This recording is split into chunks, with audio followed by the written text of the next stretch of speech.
Okay. I'm live, I think. Should be. Oh, my camera's a bit weird. Maybe a little more like this. It doesn't work. Let's see. How's that going? Of course, I'm not going to see that right away. Yeah, it should be right. Okay, hello everybody. I'm 5 minutes early in starting the stream, so I'll just wait for a few minutes for people to come in. Mind if I play some games? Yeah, if you don't mind wearing your headset, it's all good. So how is everybody tonight? Let's see people slowly come in. Yeah.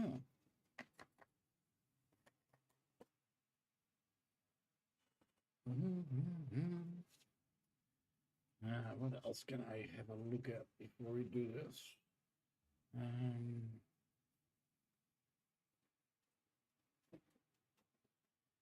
Okay. So sorry about that, guys. I was distracted by everything for a minute. I'm getting everything ready. I'm going to be using my index tonight to play a few of the Godot Jam games. Now, for those of you who haven't followed along, we held a game jam last weekend. Oh, don't you make sound to me. There we go. That was my phone suddenly making noise. So yeah, we had a little bit of a game jam, and we had 17 people put in an entry, and most of them are pretty nice entries. They're quite nice to try out and see what they do. So, so I was thinking about tonight just picking a few of them that I liked and just giving them a try and showing them on screen how they work. There are a few that are Tilt 5 or that are specifically for the Quest. Those I'm going to skip, even though they're nice. I'm going to stick to the ones that are PC VR, simply because that is easier on stream. And I've got it all set up. So that's the plan for tonight. Other than that, I'm probably going to make it a bit of a shorter stream than usual. We'll see how it all goes. It is currently hot here. I am sweating like crazy. And it's only going to get worse tomorrow. We are in the middle of a heat wave here in Sydney. And yeah, less than fun, I have to say. But we'll soldier on. We'll manage, and we'll see where things go. Also, I'll try and keep an eye on chat, but obviously when I am playing one of the games, I am going to be wearing my headset and won't be able to see the stream, so bear with me on those moments. But hopefully I'll be able to catch up on stream as soon as I finish playing one of the games. So, how are we on time? It's still not 9 yet, so we'll give it a couple more minutes. I'm just going to make sure that everything's turned on my index. There we go. Those are on. I'm just going to put my Quest 3 to the side for a second. Yeah. I can pick you up and make sure all my cables are in a way that it's not all gonna fall on my head. Let me go over there. There we go. All right. I hope you guys are all doing fine. Oh, why is this all? Okay, don't go and do that, please. Why is it only seeing one of my controllers? Probably base stations don't see the other one. Yeah, there we go. The other base station. That's actually a good one. Let's see if I can finally get that to work. Because for some reason, come on, get in there. There we go. For some reason, I can't update this thing. SteamVR will need to quit. Any current, yeah, that's fine. So let's just have a quick look whether it will update my controller this time.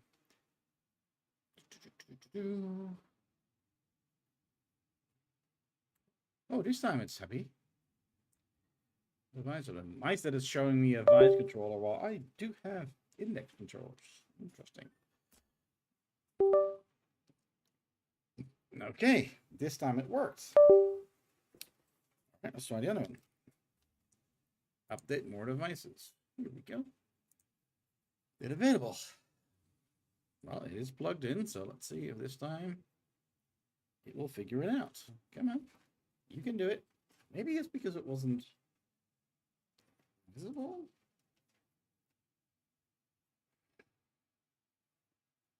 See, this one doesn't want to get recognized for some reason. Okay, let's try that like this then. So I don't know if any of you have tried any of the. Oh, what's that? Why is that not going to be okay? So update device.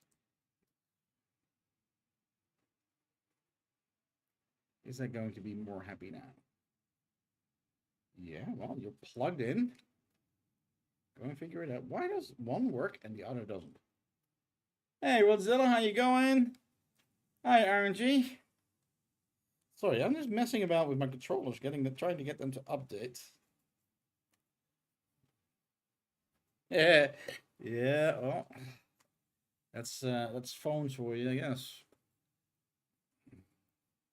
So at least one of my controllers did it. Okay, make sure the controller is securely connected. Yeah, it is. Retry. Come on, you can do it. Maybe this controller is just not good anymore. It still works. If this doesn't work, we'll just do it without it updating the controller. But yeah, kind of weird.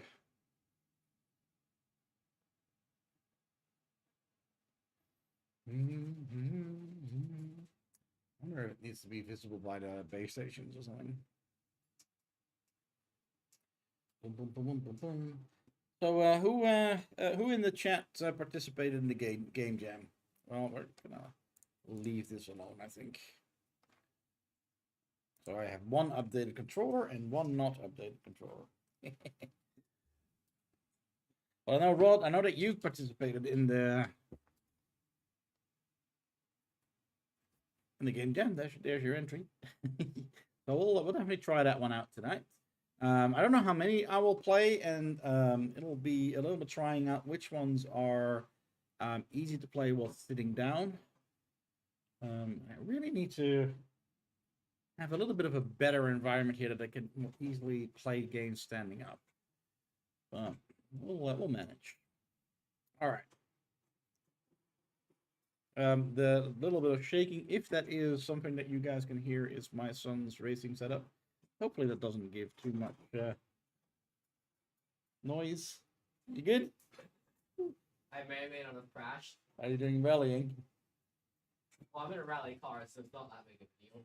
Okay. Very good. All right. So, obviously, I have already downloaded all the games that are PCVR, because I tested them out before. Ah, cool. RNG. Which one's yours? Which one of the games is yours? Oh, here, the Ether Ascending. Yeah, I remember that. That was pretty cool. One thing to be warned, by the way, because I am going to be playing the games with index controllers, there is one issue with the index controller, where the grip is actually very sensitive. So if you set up your game to react on the grip click, you barely have to be touching the index controller for the grip click to work, which is a problem with a number of the games that are on here. There is something that I still need to do to actually make it possible to set the thresholds for that. Yeah. But yeah, for now, the only way to work around that problem is to use the float input for the grip and apply your own threshold, which is something that we do in XR Tools. But I'll make sure that I'll be careful when playing the games. Underestimated time for the main feature. Yeah, that's if you're talking about the time that it takes to build the Game Jam games, that is one of the bits of feedback that we did get, is that 3 days is too short. So we are planning to do another. I'm not sure if we're going to do that once a year or if we're going to do this more often, which is definitely something we would like to get some feedback on. But the next one we're planning to do a whole week, so that people have a whole week to build their game, and then we'll also have a couple of days to do the voting. And hopefully that means that because there's quite a few people who worked on entries and just said, well, we couldn't do it in 3 days, and we didn't make the deadline. So yeah, I'll just have to be careful with the grip click. That I just really I'll keep my hand open and then it works fine. It's just something to know about with index. It's the index controllers are, I think, the only ones that suffer from that issue. And I wouldn't really call it issue. It's just that the default thresholds are a bit aggressive.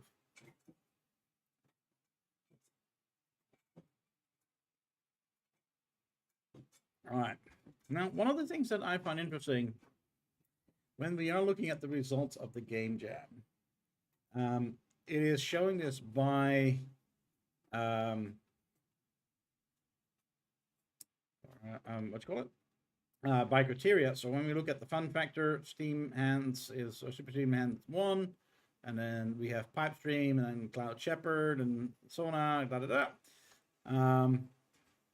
And then obviously we have a ranking per criteria. So we have Cloud Shepherd winning these two. Oh, Cloud Shepherd also audio. I thought Cloud Shepherd did 2 out of them, but no, 3 actually. Very good. So the theme incorporation is then Super Steam Hands again. And haptics was actually one that I had problems with. That I don't actually feel any haptics come back on the index controller. So that might be an index controller thing. But yeah, Pipestream scored top there. So I'm not 100% sure how we should be calling the overall winner. I ended up sort of saying that it's a tie between Cloud Shepherd and Super Steam Hands because they won the most categories. But you know, it's however you want to see it. In the end, it doesn't really matter. What matters is that we got a couple of really cool, high quality entries, and yeah, they were fun to play. I think I'm just going to start in this list. This list is sorted by, oh yeah, I have 2 that weren't rated. I couldn't play as ninjas, and I couldn't get the Rubik game to work. So I don't know if these are any good or not. But well, that was a bit of a shame. But that also happens with game jams.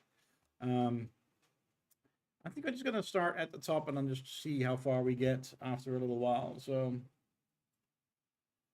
yeah, Ron, it is okay when you go for something simple, but I think one of the things that was an issue was that we had a lot of new people.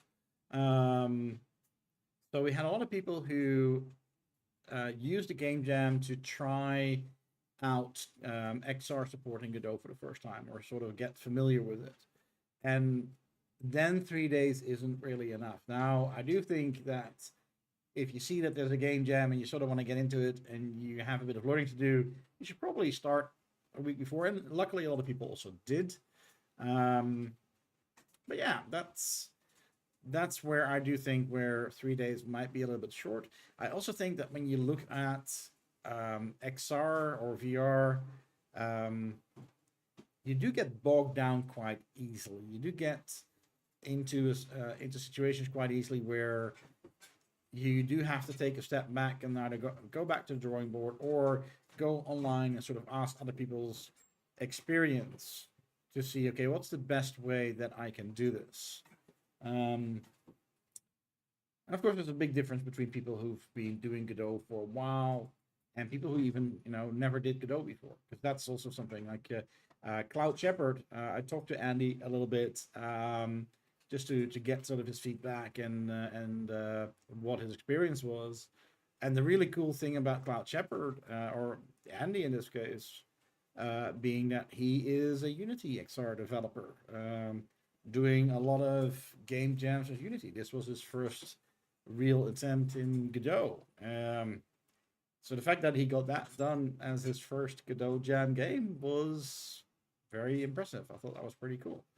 Um, while there's also plenty of people in here who have made quite a few things in XR and or in Godot, I should say. So yeah, but all in all, I was surprised by how well people build things in 3 days.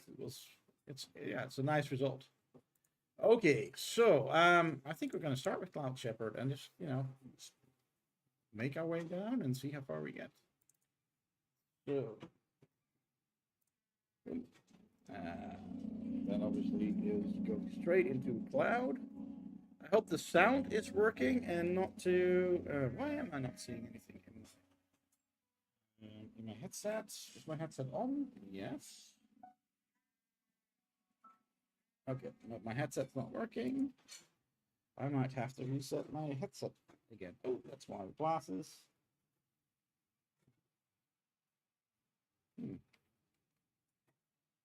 Hello, Steve VR. Why are you not happy with?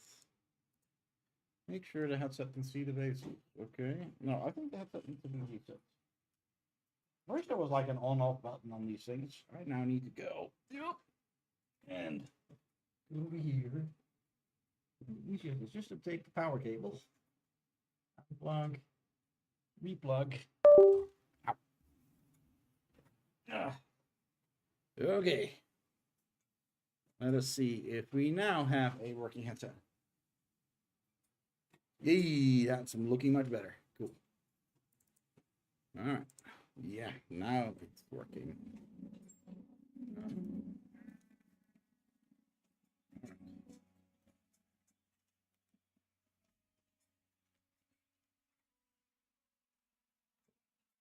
One thing that I really love about this game, for I don't know if people have played it yet, but I can move my fans around and make some wind. And then when I grab a fan, I can move around. The only thing that I wish that it had was rotation, especially now that I'm playing this game seated.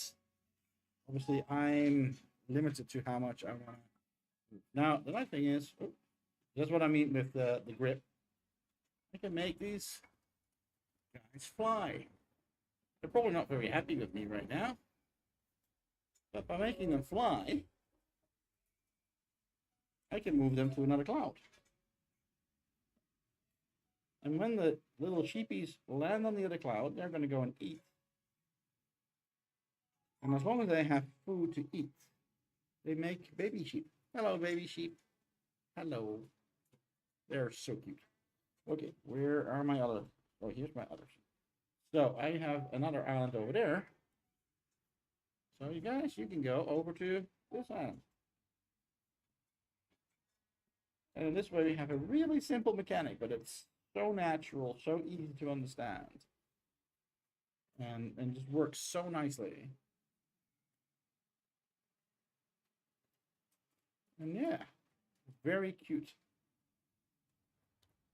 Well, one downside though is I am noticing how hot it is in Australia because my VR headset is starting to fog up.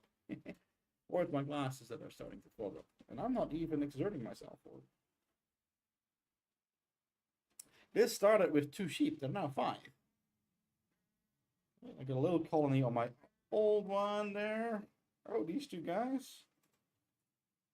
You guys need to go to the food. Come on. There we go.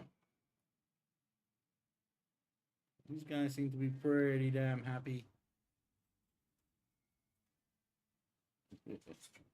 So yeah, that is Cloud Shepherd. I thought this was really incredibly done. Good use of the theme. We're in the clouds. We're making wind. We see the little streamers that sort of look like vapor trails. Makes me think of what's the game called? Tsushima. Don't know what it exactly is anymore, but where you play a samurai, and there is this effect where the wind will guide you to the waypoint system. It has similar looking effects for the wind. So yeah, I just like the overall colors. The little sheep guys are pretty cute. Good use of sound. So yeah, I like this. This is a good attempt at a VR game. Hello, SSX Slacks. Sound a bit saturated with echo. Okay, so I need to put the game sound down a little bit. Let's go out of there. So I can bring that down a little bit. I hope actually I didn't check that. Sorry, I'm just gonna restart Cloud Shepherd just to see. Yeah, the sound is coming in through here. So how is that sound now, Rod? Is that better that I turned it down a bit? It sounded good inside my headset. So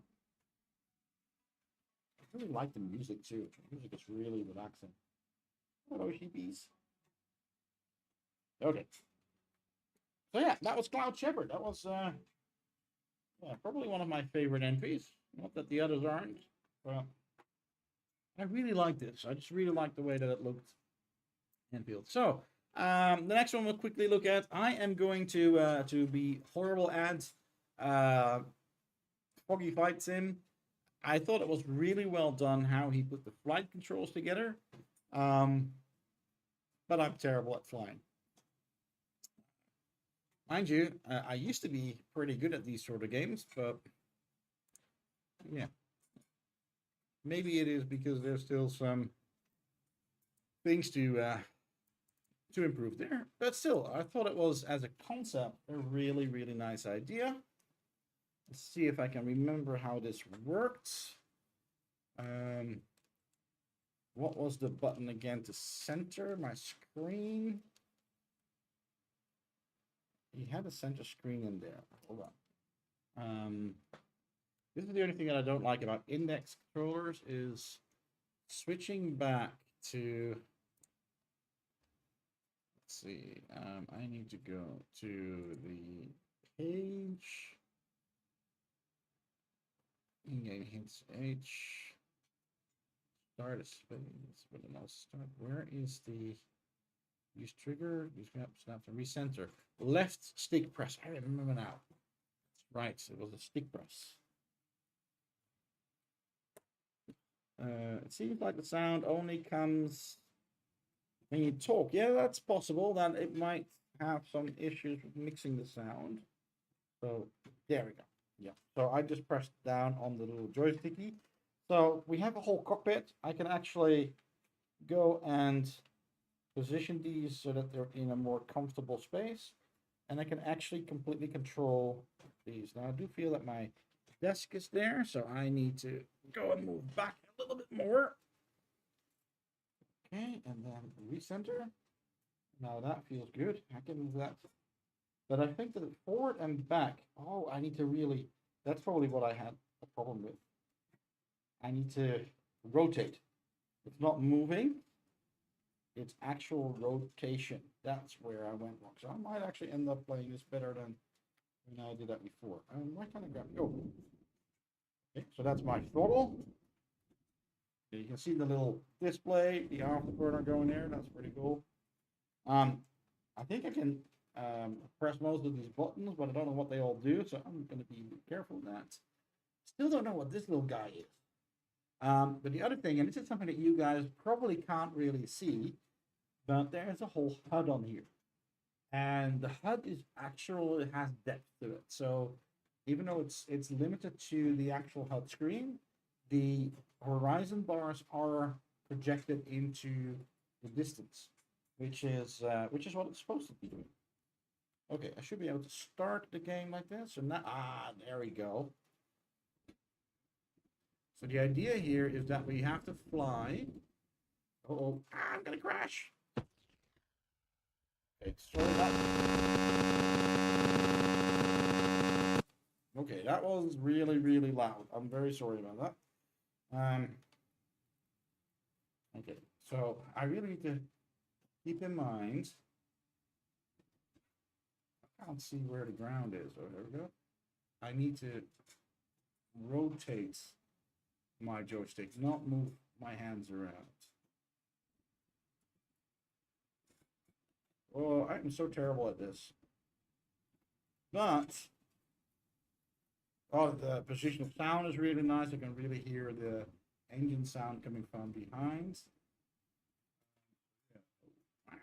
No, no, no, no, no, no, no, no. I'm gonna crash. Okay, so yeah, I cannot fly.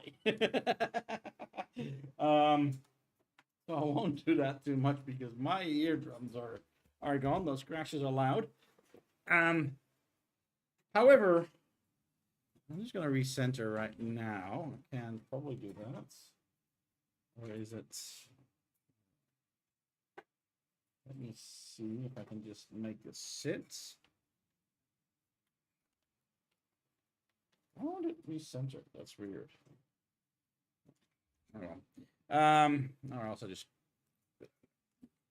So yeah, interesting concept. I really like the fact that it has physical controls inside of the cockpit. I do think that the way that you control, I don't really like the fact that I need to actually rotate the stick. I much rather move it backwards and forward, left and right, to a certain maximum, and after that it just cuts out. That feels more natural to me, but you know, I think that's the problem with these sort of games is you're not actually feeling the control stick. While if you would be playing it with a proper joystick, I probably would be doing better at that.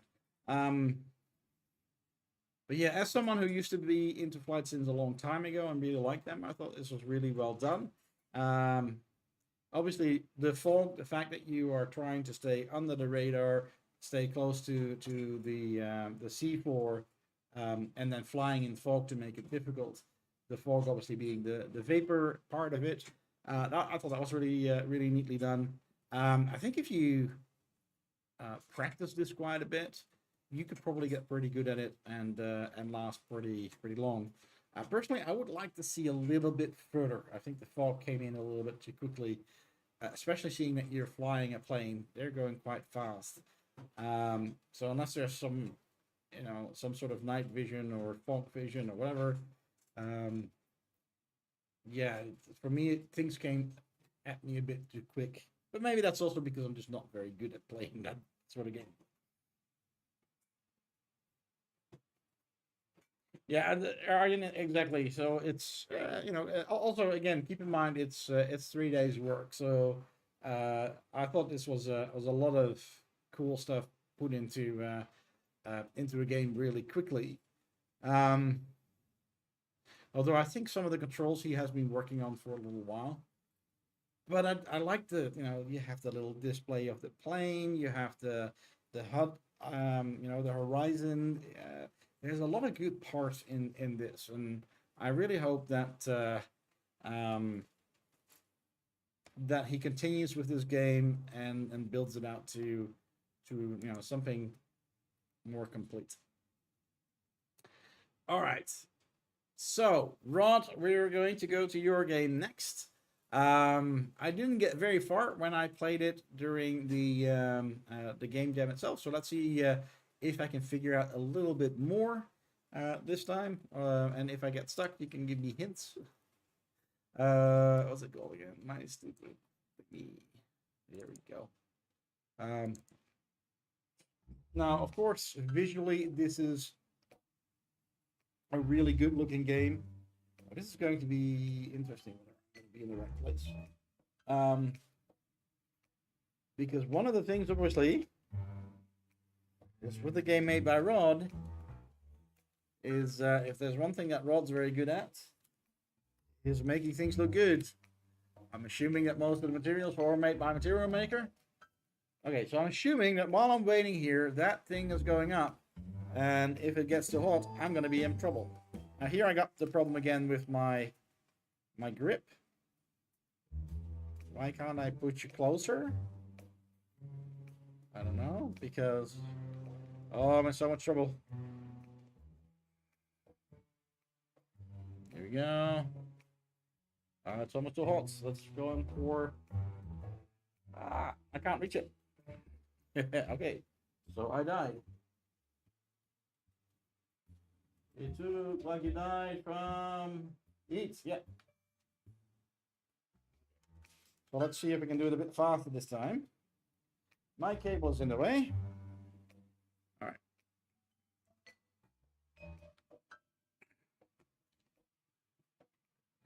See if it wants to fill up this time. Come on. There we go. Now it works. So I'm guessing that this is the...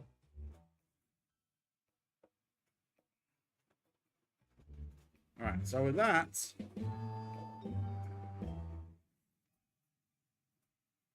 Come on.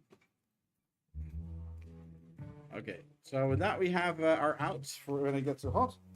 Now, if I remember correctly, there's a bottle here. I don't know what I need to do with that one. There were some cookies here. I don't know what happened to the cookies. You can see eat the cookie. Hold on. I just want to go and cool it down again.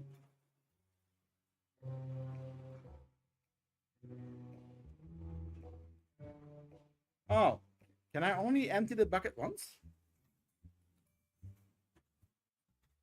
All right. So I'm just not being quick enough, am I?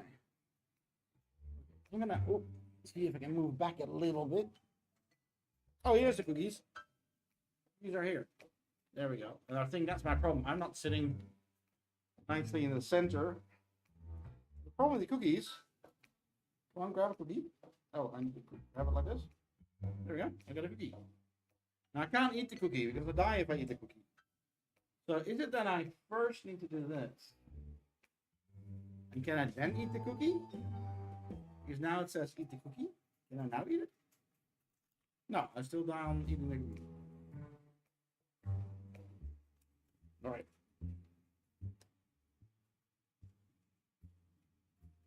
Well, there's enough to do because I'm not getting through it yet, Rob. So I'm guessing I need to do something with this. I suck at escape rooms, by the way. Oh, I waited too long, didn't I? I think you do need to give us a little bit more time. Some of us are a bit slow with these things. Can I do something with this? No. Got my keys. Can I put this? Oh, that doesn't look like that. Looks like you died from vodka. Okay. Okay, so what can I do with the vodka? Can I pour the vodka over the cookies and make the cookies not kill me?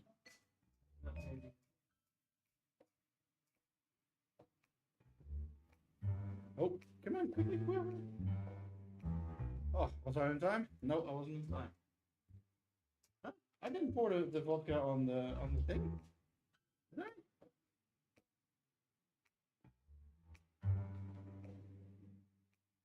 Oh, maybe because... Oh, just because I put the vodka over the coals, I die immediately. Okay. So it's not that I'm not allowed to get the vodka anywhere near that. Okay. So how do I do it then? No, so anytime I put the vodka near the cookies, I'm in trouble. All right, Rod, what have you got to say? Soak the cookies. Oh, okay. Soak the cookies in the water. All right. And do I need to put them in the bucket or do I need to just put them under the water? Come on. Perfect.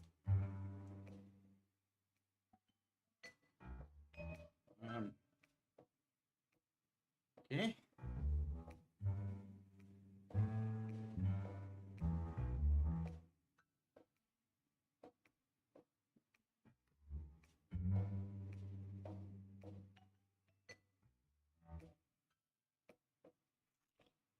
Okay, I didn't soak them long enough, I guess. Okay. So I just hold them under the water? I guess I'm not holding them under the water. My cable keeps going over my ear. So annoying. Okay, how am I gonna do this then?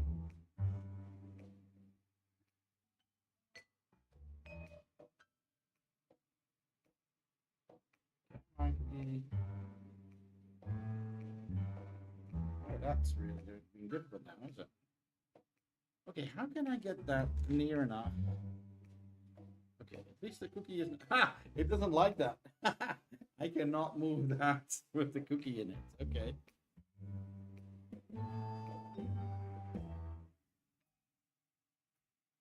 Okay, keep going. Okay, let's pull it down first before I get into trouble.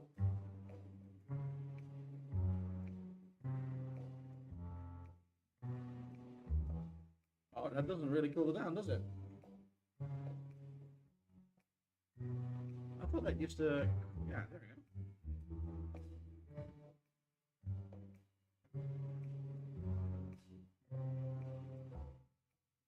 Okay.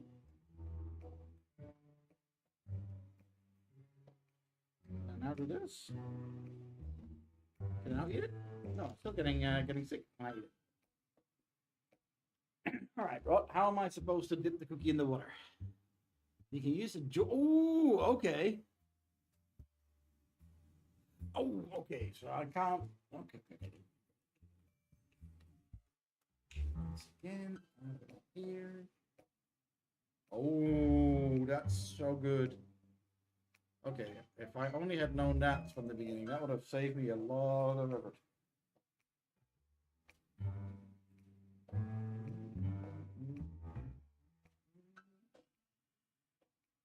Oh, there's a key. Hello, key. Can I grab you, please? There we go, key. I'm guessing I need to put the key in the door. Where do I put the key? Where do I put the key? I got a key. I don't see a keyhole. I'll go there.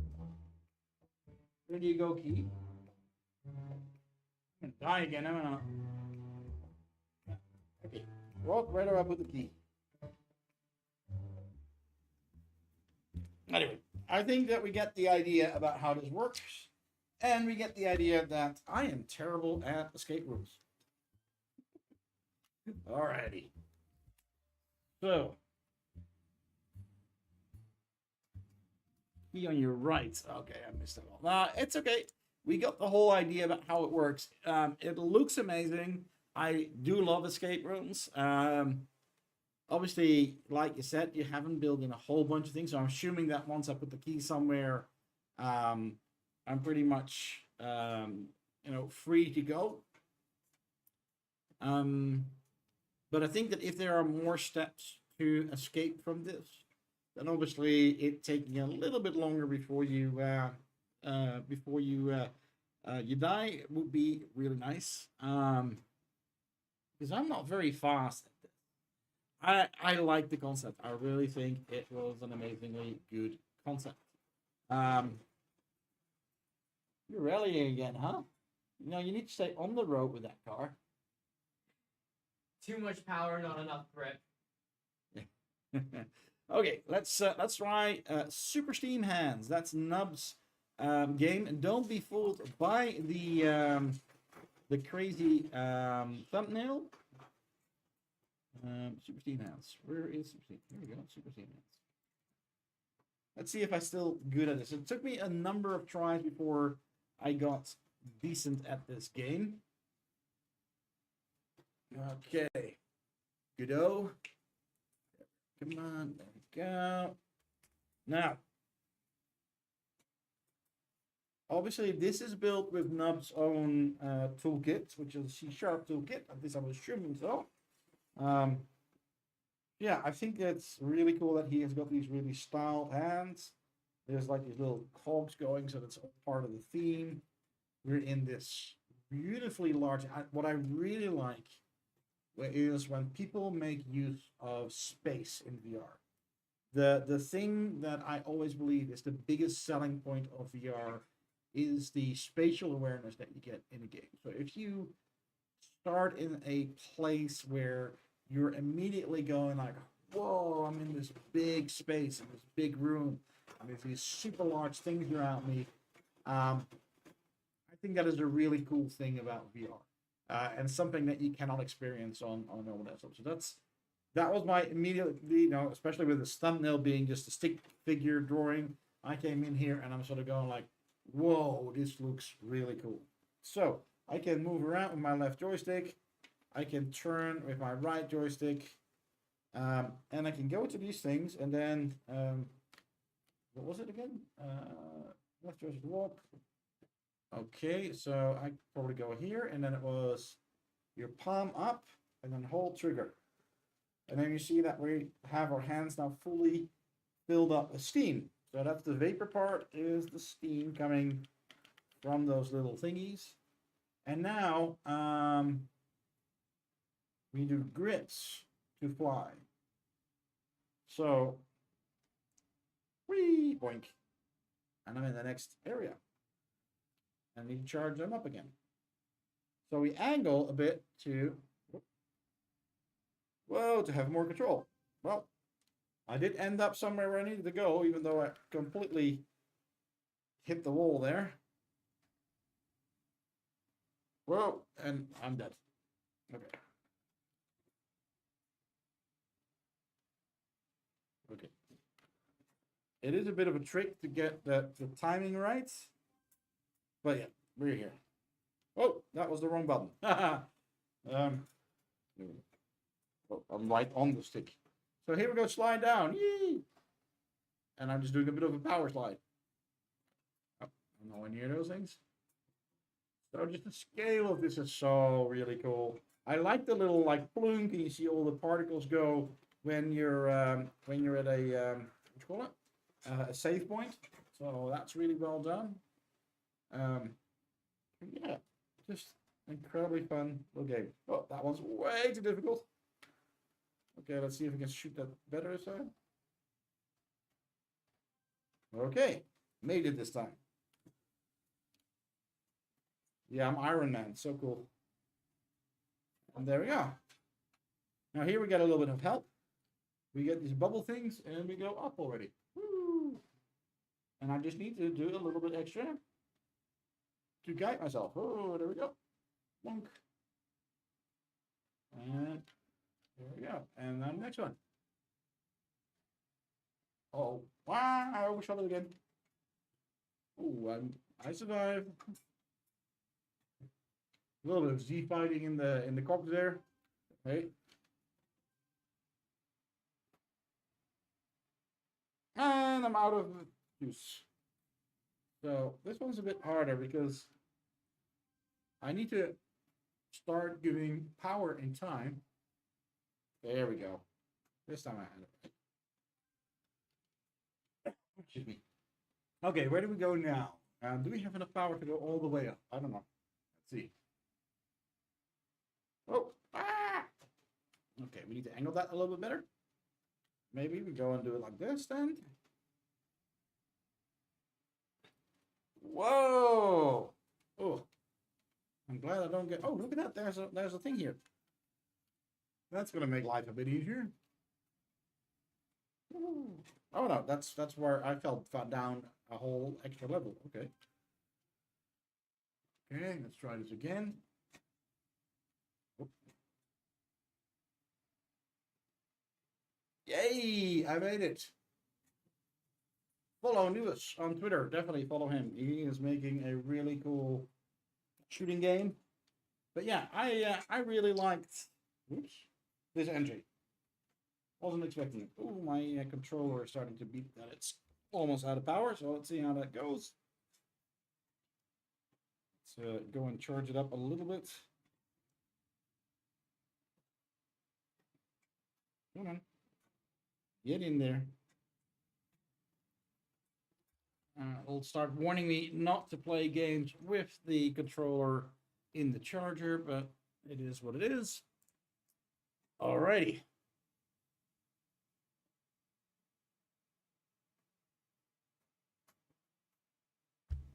So the next one is Clown Commander VR, which is the entry by our very own David Snowpack. What was it? Cloud Commander, that's what it's called. Here we go. So here, similar problem as the other game, but we are not starting centered. always have a loading screen in your game. So let's put this on first. Here's our alien flying around there. Which button is the center button?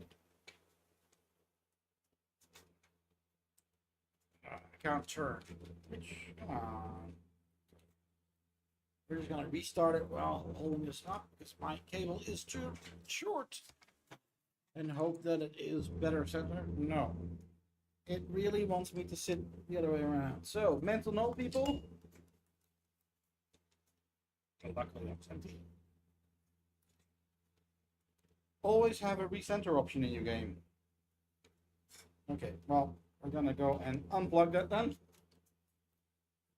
I'm gonna grab this, and now I can fly and try and shoot our alien. Wait.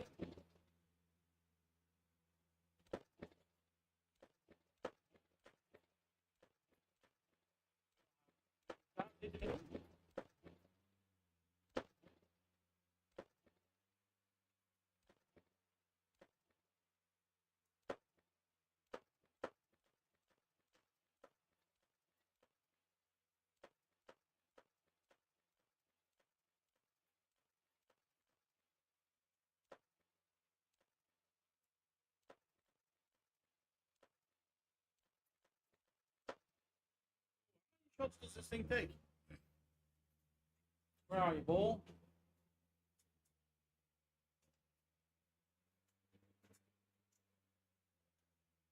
I lost him. Did we shoot him down?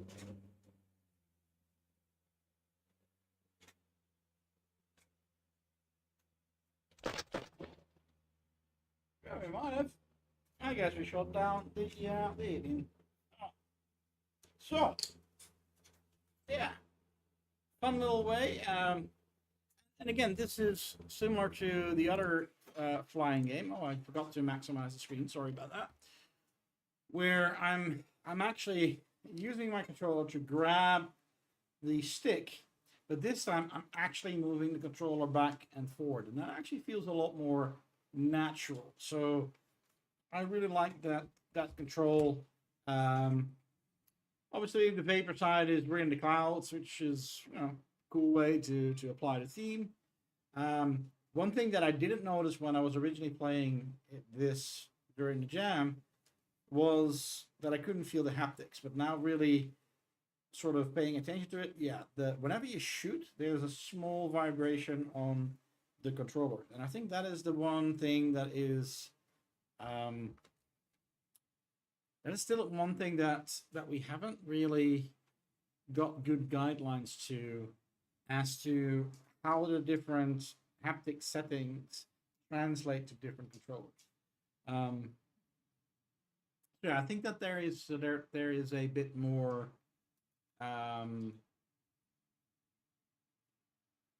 improvement to be made with that sort of thing.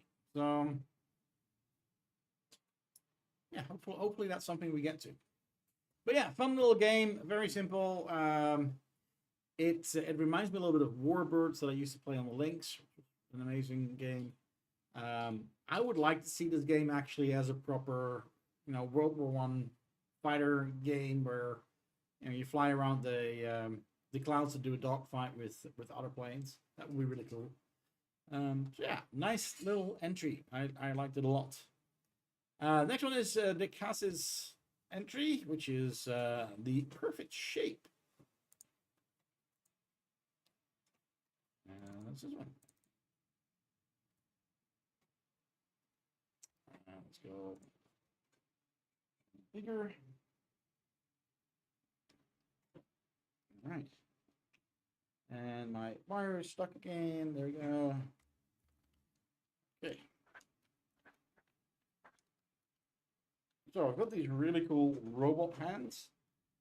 And the idea here is that I use these levers to, I need to actually sit back a little bit. Does this one have a recenter function? No. Dang it. All right, I'm going to be, what did I feel that I was hitting? What I felt, yeah, the table is, yeah, if I'm careful, I won't keep the table. So we grab the flags to start the game, and then we just let go. It creates a shape. And now I need to make sure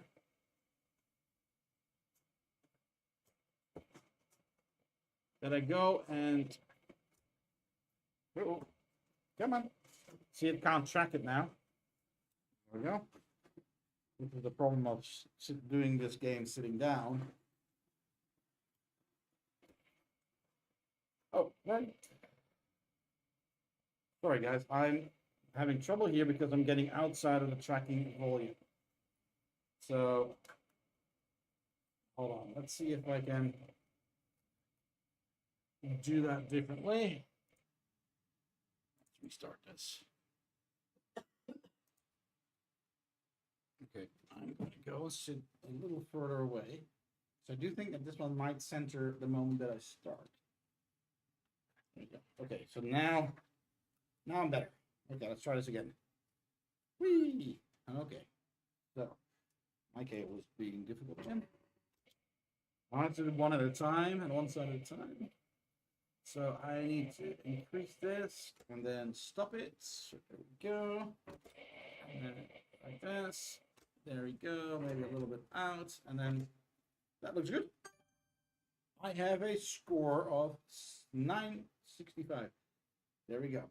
Okay, grab the flag again. Now they say start. And it has a new shape. I think this is already wide enough, so I just need to change the height. There we go. And at the finish flags. 984. Well, you can see I already got a 999 score before. So I guess that's the highest score that I can get.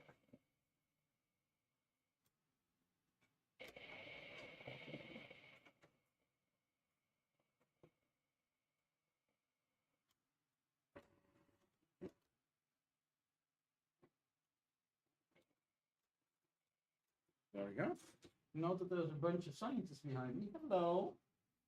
Huh? Yeah, hello. Lots of scientists that are watching what I'm doing. 986. All right, cool.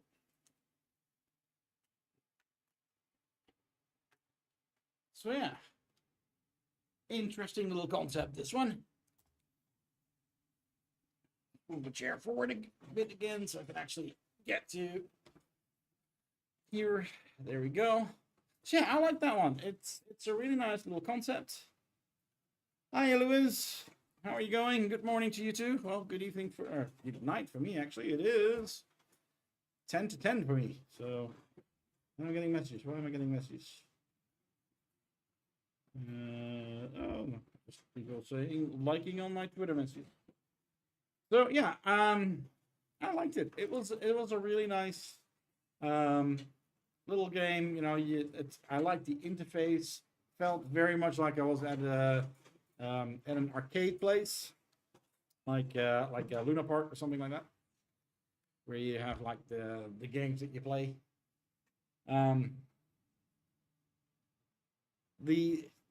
I'd like to see more different puzzles. So instead of just the sizing, you know, after you've done that 4 or 5 times, you get the idea behind it.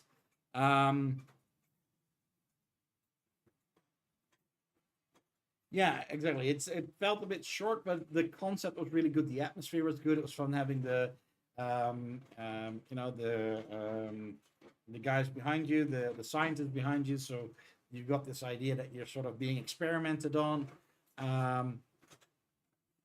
Yeah, I think there's a lot of things that could be done with that to improve that concept.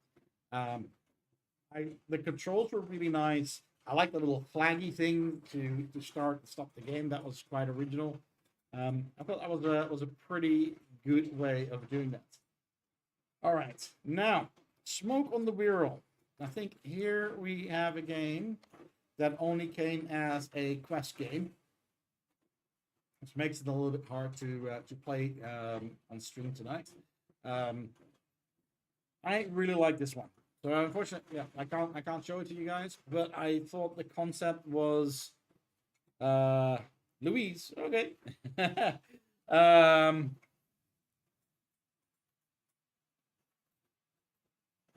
Your discount has expired. Puts the link to that game jam. Oh, okay. That's interesting. I'll have to look up the right link and put it onto the description. And I'm not quite sure what Discord is doing. It's either I've got an old link stored somewhere, or it keeps changing. One of the two. So that's annoying. I need to figure that one out.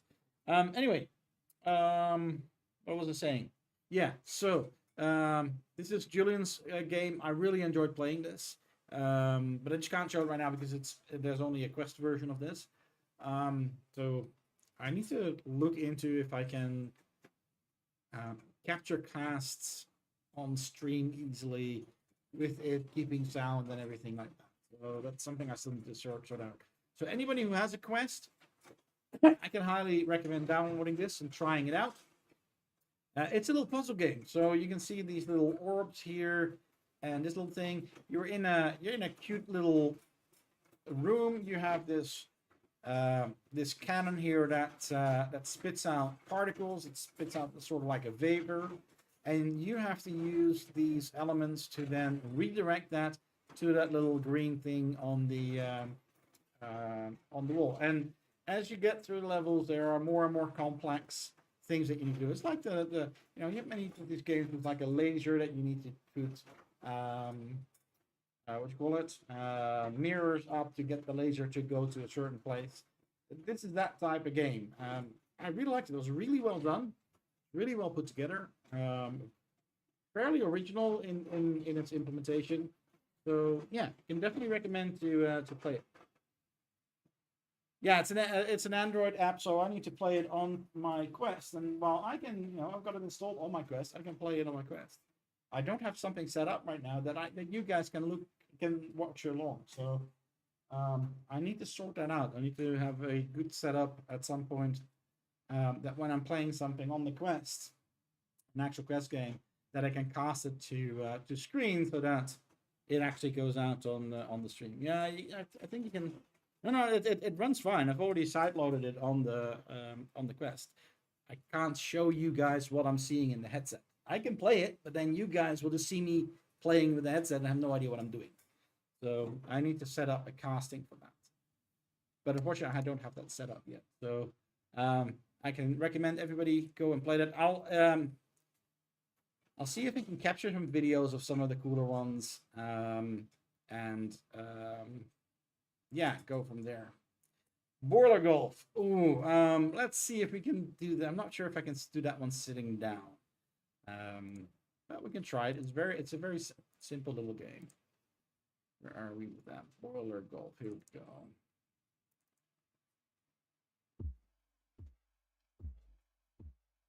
All right. So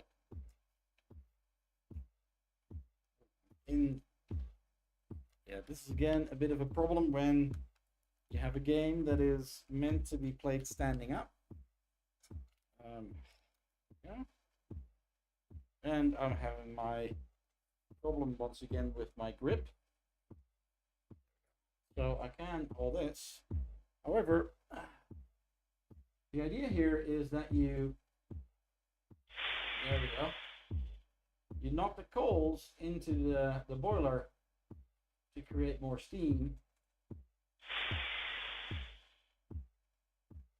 As you can see, I'm terrible at this.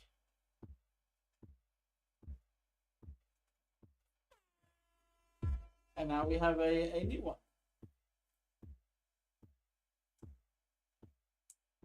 I do like the idea of trying to... And again, I'm doing this really poorly because you're meant to be playing it standing up and probably standing somewhere else as well so that you can more easily aim this, because I have no idea how I'm aiming this. Oh, I actually have one going in. Just hit it in. You wish, like, this is actually quite tough to do. Tough for you. Oh, got another one. Yeah, quite difficult to play, but I think that's more a matter of that, this was built in a very short period of time. pretty sure you could make this a little bit easier by maybe tuning out how these things are going. Oh, look it in there. Look at that. I'm actually getting better at this. Yeah. Anyway, I'm getting cramps in my hands now. All right. Oh, I forgot to put a full screen again. So yeah, nice little interesting little game.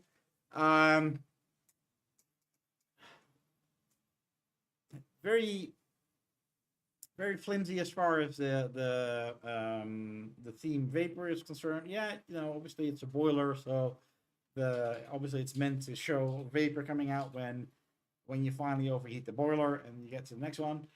Concept wise, I think it's a nice start. Needs a lot of work, but I like the idea there. It's a nice little game. All right. Okay, cool. So the next one, Vaporwave by Raphael S. Guys, I am going to skip this one, and that is not because I don't want to play it. I actually really enjoy this game. The problem is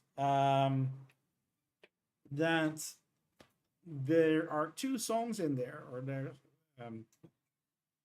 yeah, he's got two songs in there. One is a Daft Punk song, and the other I can't remember. They are covers, but they are close enough to the original that I am very worried that I'm going to be demonetized if I play this on stream. So maybe I'll do a recording of this at some point in time and just do something with the sound. I'm not sure.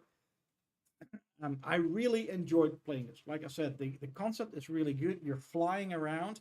You're holding Thor's hammer, and you're using Thor's hammer to guide where you're flying to. Again, the vapor idea is you're in the clouds. It's like a cloud city, like these little platforms, and you have to fly through these rings. And once you fly through all the rings, a portal opens and you go to the next level. And as far as I can see, every level is randomly generated, so they keep being different little islands with the rings in different places. It's a lot of fun to play. Just the flying around with the hammer is immensely well done. I really enjoyed it. The music works really well in this game. It really hypes you up.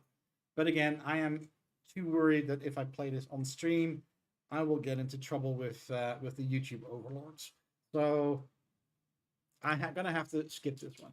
I'm also going to skip Gas Masters. This is Malcolm Nixon's Tilt 5 game. The problem that I have is to set up Tilt 5 in a way that you guys can actually see it on stream is a bit of a problem. I don't really have a good setup for that. Malcolm has got a video on his YouTube channel where he plays this. It's a little base building game. It's really cute. It's really well done. It works really well on the Tilt 5. It looks very impressive on the device itself. I hope that the Tilt 5 people themselves will take the time to play this and maybe show it on their stream. There's a Twitch channel that Tilt 5 streams, I think, every Friday, if I remember correctly. Yeah, I think they got Tuesdays, they got a dev stream, and on Fridays they just have a stream where they play games. So maybe they'll try it out. I hope so. But it's a very cool entry. Obviously, Malcolm Nixon being one of the two organizers of the jam, he just added it in for fun. He's obviously you know, well, I wouldn't say he's disqualified to play along, but yeah, we host, you know, obviously, yeah, we have a bit of what is the right word? I can't think of the English word for it. But yeah, we're not supposed to enter, I guess. I don't care. I love it. I think it's really cool. So the next one is Pipe Stream by 9Joe6 and Red Mazer. Yeah, this is another one which is really cool. Let's see if I can actually figure it out this time, because last time I played it, I couldn't finish it. Okay, please, please. Oh, it's on that side again. Wait. Okay, so what I find really cool in here, first of all, the looking outside, we have a really nice aurora style thing on the horizon. But okay, let's see how I do this without getting into trouble. Probably won't be able to do much on there, but I don't really have the room here. I'm knocking into my AC thing. But the whole idea is I've got a chisel, I've got a hammer, I put a chisel on the thing, and I can start chiseling away. And it actually reacts to how much I hit it. I can feel a small bit of vibration in the thing. So again, I couldn't really feel that when I was testing all these games. But obviously the haptics are working, and it works really, really well. Yeah, the whole idea here is to just chip away and slowly create a passage for the gas. I'm not quite sure what I'm doing wrong because the gas isn't really getting in there. There we go. Oh.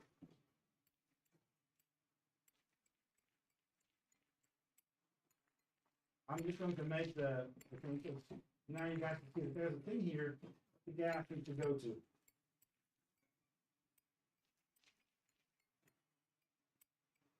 But the thing that's really nice about this game is that the concept feels very natural. You're really nicely hitting this block and chipping away. It feels very natural how you need to do it. Oh, that went way too much. That was a way too big piece. But my gas is slowly getting in there. Now, I'm hitting my 3, so that's good enough. Now, here the problem is, the blue needs to go from there to there. I can't open it that way. But then the green needs to go like that. And I've never been able to get that to work. And because I'm sitting down, this game is meant to be played standing up. There we go. But you guys get the idea. Okay. So.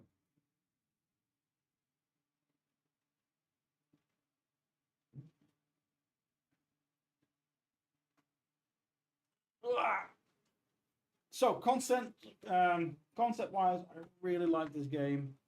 It feels really good. It looks really good. It needs a little bit more precision in how you can chip away the blocks. You've got to have a little bit more control over it. It's too easy to break too large parts of. But you know, hey, it was built in 3 days. You know, give it another couple of days, and they can perfect that. You get really nice, breaks in the rocks and really guide the gas properly. So I thought that was really cool. Hey, back. Yeah, they do look amazing. I'm really impressed by how high quality things were made in just 3 days. I guess I could play it muted.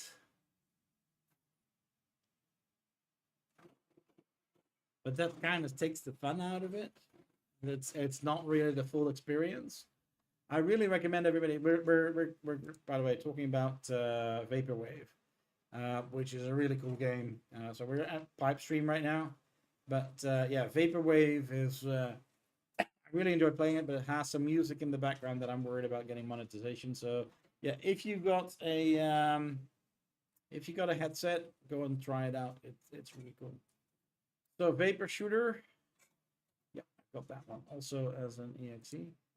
Let's try that one next. Go. All right, here we go. Now let's see if this has a recenter. Please have a recenter function.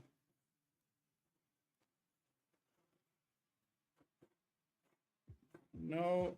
Can I count it up? Okay, well. Start.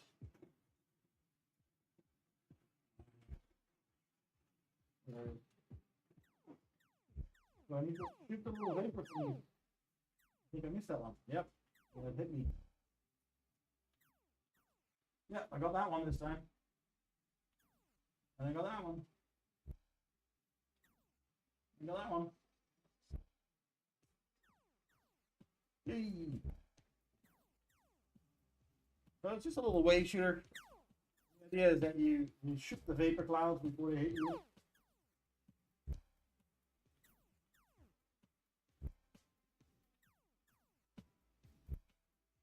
I hope this music isn't copyrighted too, but I don't think so. It sounds.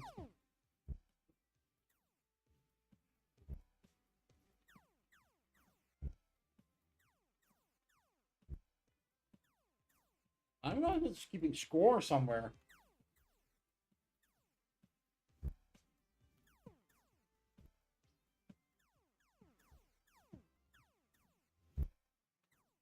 Ah. Okay. That's the idea of this one. Yeah, here the whole idea again is that you know you shoot vapor clouds, so that's the vapor theme here. Oh, I could have turned the music off. There's actually a button in this one. Hold on, let me get some things straight. My throat's starting to go dry.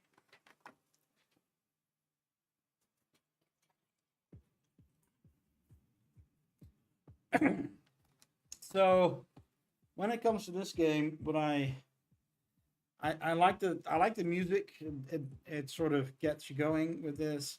The guns feel very natural to shoot. The little laser things there. It's pretty easy to shoot the vapor things.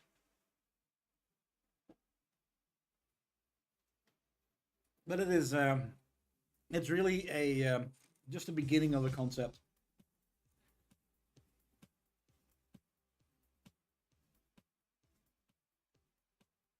So indeed, you can't use volumetric fog in incompatibility. We are thinking about seeing what we could do, at least as some form of, you know, effect that uses a depth buffer to do that sort of thing. I think what they're doing here is they're probably just rendering spheres with a transparent color that has a gradient on it, because there's not really any depth to it. So there it works pretty easily.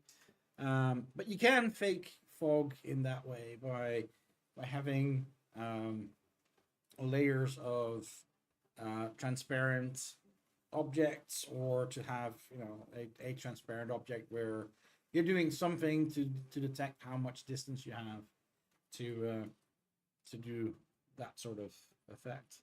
It would be an interesting thing to at some point play around with, to be honest.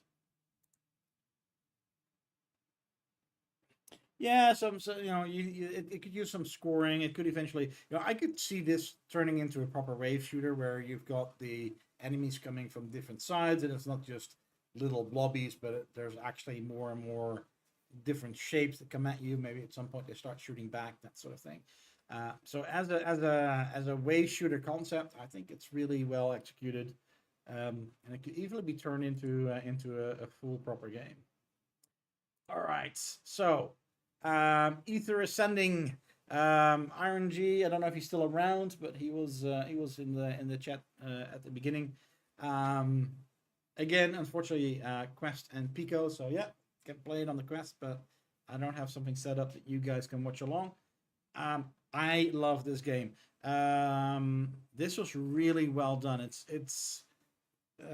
has some things in common with Cloud Shepherd, where the way that you can move around the world, you just grab the world and you pull it around you. It's a very comfortable way to move around. And then you have these little balloons that are flying, and you have the ability to either heat the balloon up, making them go up, or cool the balloon down and making them go down. And while you're doing that as well, you're also pushing the balloon. And the idea is to move the balloon through to grab these crystals, and then collect as many crystals as you want. Really, really cool game. Really recommend if you have a Quest or a Pico. grab the APK and try it out. It's really fun. It's good to do. I really need to set up something that I can actually play them on stream. But oh well. So close Steamer Simulator VR. Let's go and start that one up. And let's hope that I can play this sitting down too. I'm worried that I can't. We'll see. I also hope that this one has a center function, which I would be surprised if it has. Do we have a way to center the screen? Oh, okay. So I'm gonna have to do it same as with the other game. Is you? Yeah, I got it. So we have a little steamer, and we have a cloth hanging here, and the idea here is to steam the cloth. And you can see that slowly all the wrinkles are removed. Now, what is not really told here is you can actually press the A button and you can see how much is still wrinkled and how much we've done. And the idea is to remove all the wrinkles. And of course, I'm sitting down. I'm probably not going to finish it. Oops. And I'm hitting things, of course. I don't think I can reach the corner. Oh well.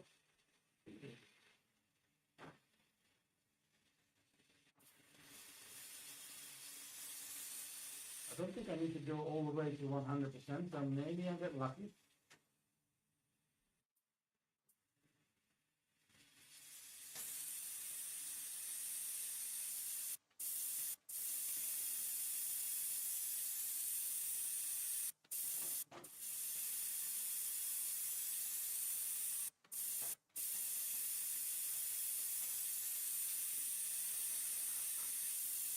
Getting home. Yay, I got that one. Okay, so I just wanted to do this a little bit more. Same idea, you just get a different sort of cloth. You get different sort of wrinkles. So something I just wanted, one of the things that I mentioned to, I forgot who made this. But you should have something that if you make an area too hot, it actually ruins the cloth. That would be pretty cool as an extra thing. So yeah, really cool concept. It needs to be dressed up a little bit more. I would like to see different sort of things that you need to steam. Same thing for almost every one of the games that we played tonight. Please have a recenter button so that I don't have to walk to the center of my play space. I have too many things around here. If I stand up, I'm gonna trip over things. I don't even have my Guardian set up properly simply because this space is not suited for that. I usually play my games over there. We have a whole room that we can clear, but at my computer, it's not very easy to play everything standing up. So. Oh yeah, I liked the whole concept. It's a really good application of the theme. Vapor, steam, steaming clothes. It's a crazy concept, but it's well executed. I thought it was really well done. I thought it was a lot of fun. I think I went 4 or 5 pieces of cloth further. And again, like I said, the only thing that I then did think is it became too repetitive. It was always a square thing that you were doing. It would be fun to see different shapes, different things to steam. And it would be fun that you could actually screw it up and overheat something and get discoloration and maybe have a way to fix that.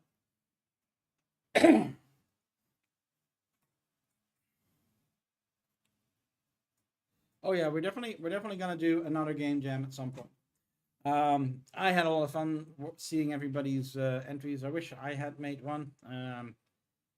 Unfortunately, I had, I was busy enough with helping people and doing stuff like that and looking after my family. But yeah, if we do a 5-day or a whole week, but it'll probably be a 7-day jam. I'll definitely try and make something as well. At least I won't have an excuse not to. I'm going to skip on the last one, the Sublimation browser. It's basically a browser in VR that you can access. I couldn't get it to work. It's a nice thing. Fallon indeed said that he submitted it because it was what he was working on. He couldn't think of something to do with the theme at that point, which is fine. At least he tried. At least he entered something, which is cool. I think it has a lot of promise what he's building. It just didn't really match what we were doing in the game jam, but that's fine. No judgment on that. I hope he continues with this because it is a cool thing. And I think that when it comes to bringing in browser content, yeah, there are quite a few nice usages for that people will probably want to be able to use that for. So that is pretty cool. And interestingly enough, except for the 1 till 5 entry and the 2 entries that were quest only, we raced through these entries in a little over an hour. So that is pretty cool. I am, yeah, I thought this was a really nice jam. For a first jam that we organized, I'm really happy with the results. I'm really happy with the quality of the entries. Yeah, I think if I am to pick a favorite, I do have to say that I really enjoyed Cloud Shepherd. But yeah, all of them were good, and all of them, showed something unique that you can do with Godot, which is pretty cool. So, okay, that went faster than I expected. It's only 10:15. I wasn't planning on doing a long stream tonight. I'm very sorry about that. So we'll see what else comes up. I don't think there's enough time to really do some programming. Quite frankly, we're in a heat wave here. I have been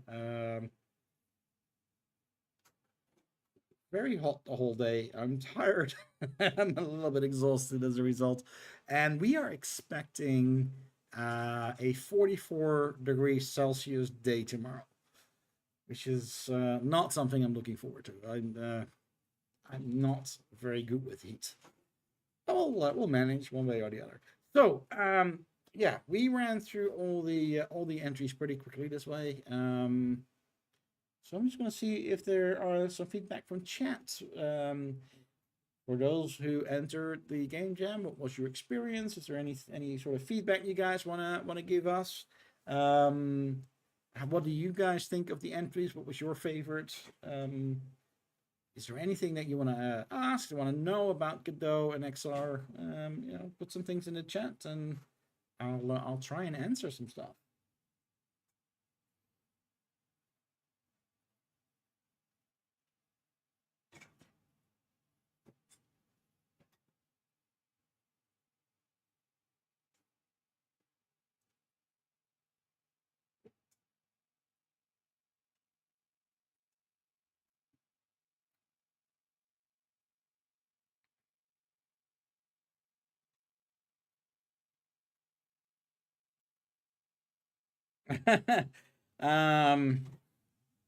Yeah, story of my life. I'm very good at not completing stuff. For me, it's more because I like the challenge of solving a technical problem, and once I have finished a technical problem, I kind of lose interest and I want to go on to the next project and solve the next technical problem. But of course, here it's purely time constraint.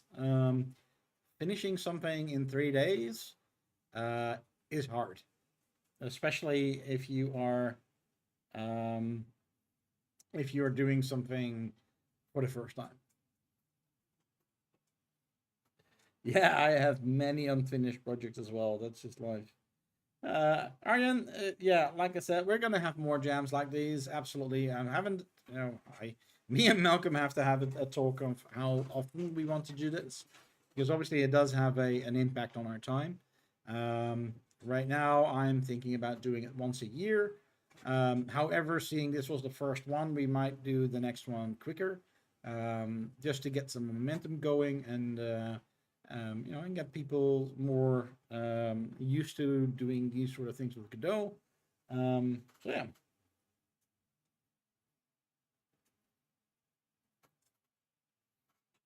Oh, that's interesting, ING, because the world scaling should work. Malcolm put quite a bit of time in that, but it does have um, some niggly bits that you need to be aware of. So if scaling is an important thing in what you're doing, then yes, I can imagine that you might run into some issues. One thing that I can really recommend is you take a look at, well, learn to type as YouTube. I've got my hands in the wrong place. There we go. That's what I wanted. So on Malcolm's YouTube channel, he has a video of, which one is it? Where is his Alice demo? Dad, Yes. I'm drifting a Civic and I won. Oh, good. Then, it's probably the right car. So congratulations. I wasn't even using a handbrake. Oh yeah, here, Alice Maze. So have a look at that demo. The source code should be on his GitHub page. But that is a game that makes heavy use of world scale, where you change between a giant to a mouse and back again. It's a fun little project. That one. Yeah, I think when you look at stuff like clouds and things like that, um, especially in VR and especially when you're working on constrained hardware or against a simpler renderer like the compatibility renderer, you need to know the tricks of how to do it. So you're not using volumetric fog or any sort of volumetric, ray marching technique, because that's very expensive. You would go and use something like um, like using good transparent textures and things like that, and getting good clouds to work in a situation like that is tricky. However, as some of the projects here show, it is definitely very doable. You just need to know a little bit about what the best way to do it is.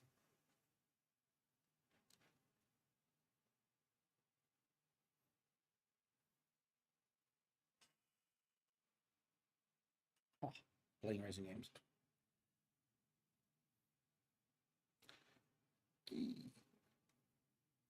Seeing if anybody else has some more questions. You see that I keep, I'm not really properly in my shot, I think. I need to put a little bit more work in properly setting up my camera, I think.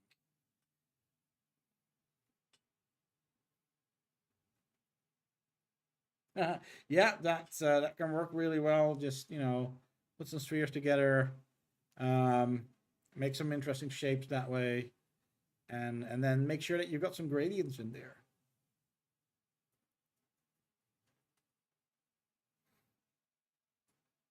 Fake it till you make it. That really is it. And the thing is that especially when you build something for like a quest, where you only have so much performance available, it is really about tricking everything, about finding all the old school tricks and dealing with that, because people were doing clouds back when all the rendering still happened on the CPU. But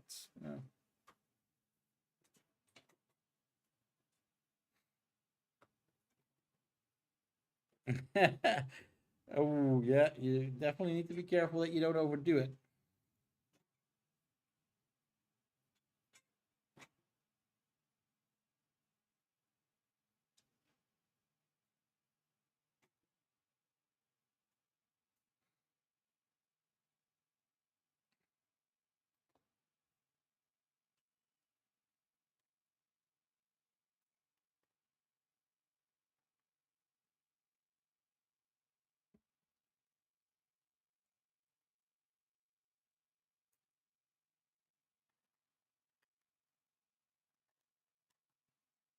Yeah, I guess that, especially when you look at stuff like clouds and that sort of thing, people don't realize how costly it is to do that properly. How costly a ray marching algorithm is, where you really march both through the clouds and trace the rays that are going into the clouds. Everything is an approximation at that point in time. And if you just don't have that sort of power, then yeah, don't go for the physical approach. Make it. Figure a way to make very good use of textures and stuff like that to make something look realistic. Or, make it look cartoonish if that's the look that you're going.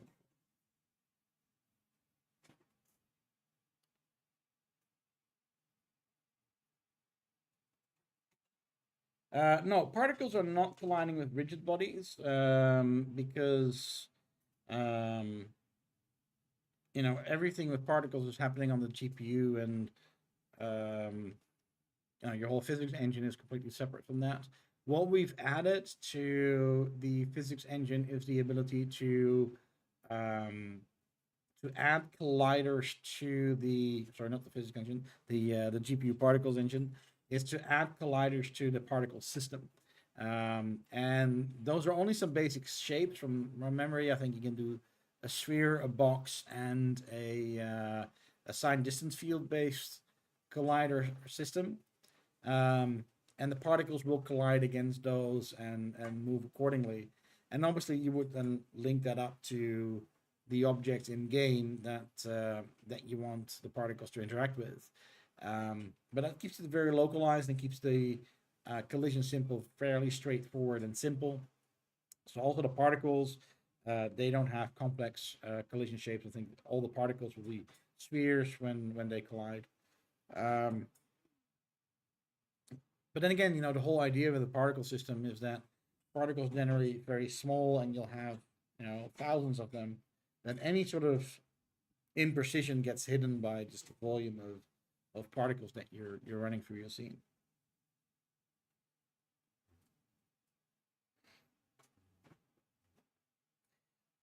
Yeah, I would never do bullets as particles unless I'm purely doing the visual aspect of it. If I'm doing like a Gatling gun or some high velocity, high rate weapon. Um, Other than that, you would just use normal nodes, normal rigid bodies to represent the particles. Um, so yeah, and again, that's one of those things where you have a limit to how much particles like that you can have before you start getting into trouble. And where you need to start looking at, okay, do I have a system where I'm not using the physics engine with all its complexity, but I'm using something simpler? But as a result, my accuracy of shooting and hitting things, um, you get a simplified representation of what it is that you're doing.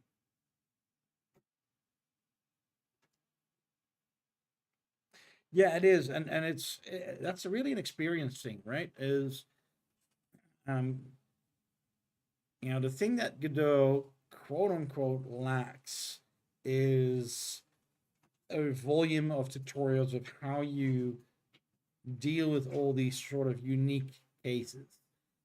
All the sort of standard stuff that people run into building, normal games. They're getting pretty well documented. There's a lot of people on YouTube doing tutorials or just doing videos on how they solve things. There's a really good community that helps with that sort of thing. But the moment that you go into something specialized, there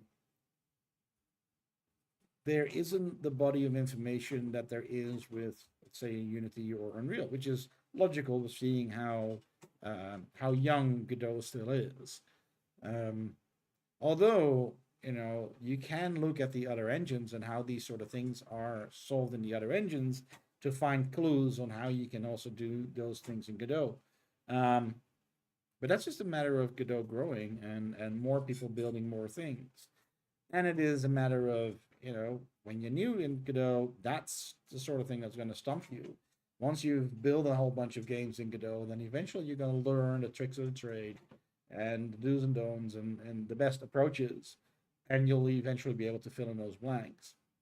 So it's also about making sure you don't bite off more than you can chew. That the first games that you make in Godot, you don't try and do things that require you to reinvent the wheel, but instead you go and uh, you know look at what Godot can do and what information there is on what sort of techniques that you might want to apply to make sure that once you start building your game, you have the knowledge to actually complete it. Yeah. The switch to 4.0 definitely is interesting, and especially because um, a lot of the information out there is still information targeting Godot 3.5. And I think if you have worked in Godot long enough, um, you can look at a example of Godot 3 and say, oh, this is how I rewrite to make it work in Godot 4. But I think for new people who starting with Godot and jumping into Godot 4, it suddenly is like, okay, where do I find all the information? Oh, I'm going to Google on what I need. Oh, I find all these help pages and they're explaining how it works in Godot 3. So that's definitely annoying. For people switching from 3 to 4, especially if you have an existing project, it's I wouldn't say a nightmare, but it is a substantial, depending on how big your project is, it is a substantial um, piece of work to get your project adjusted to 4. That said, I have obviously been working in Godot for since the early alphas, or probably even earlier. So I've gone through all the different iterations of how it grew to be what it is today. And part of that is more frustrating than for you guys who just go into Godot 4 and it's like, oh, I need to learn this new thing. I had to learn all the in-between steps as well. But Godot 4 now having been out for a while and me even working with those changes for longer, I personally feel that Godot 4 is a really big step forward. There's a few little things where I'm sort of going with, GG script, where things have gotten a little bit more complex in order to be more flexible. And sometimes there's something to say for not going there and keeping things simple. And yeah, it might restrict you, but it's easier to learn. Then again, that is, it's a learning thing. So you get through it. But yeah, a lot of breaking changes, that's for sure.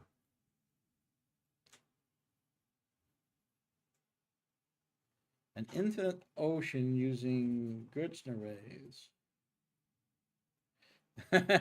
Yeah, especially in VR, and especially if you go and try and do that for quests.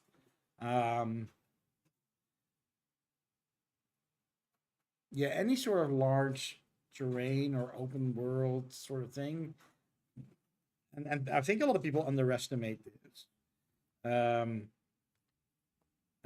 might be a little bit spoiled, especially when you come from Unreal. Making large scale worlds is difficult and really hard to get out of the box out of an engine, because it very easily pigeonholes you. It's very easily puts you into like, this is how the game has to work, you can't do something else. So yeah, it's you're touching on ocean rendering or sea rendering, but when you extrapolate that, yeah, I would not do that as my first Godot project. I would wait until you get a little bit further, or see if any of the plugins that are there are good enough. It might not be exactly what you're looking for, but at least you'll have a plugin that already implements all the logic that you need. And you can get your game together. And yeah, thanks for liking my videos. I do hope that I do have more time next year to actually put more videos on. There's a lot of videos that I've been wanting to make. Obviously, that's also the downside of Godot 4. I have a lot of Godot 3 videos that I'm not going to redo them to 4. I'll do new ones.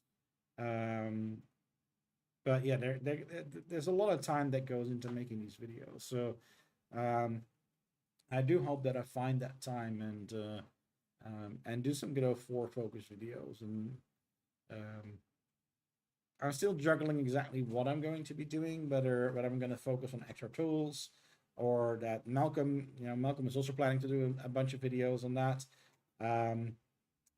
The other option that I have that I'm keen to do is to focus more on scratch building.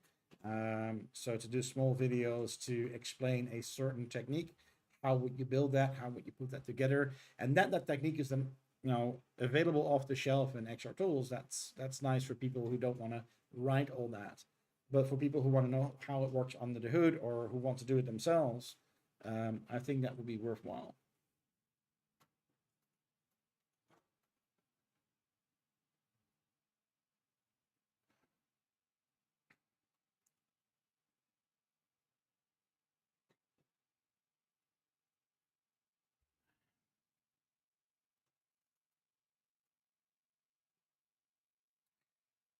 Okay. Any other questions people want to ask?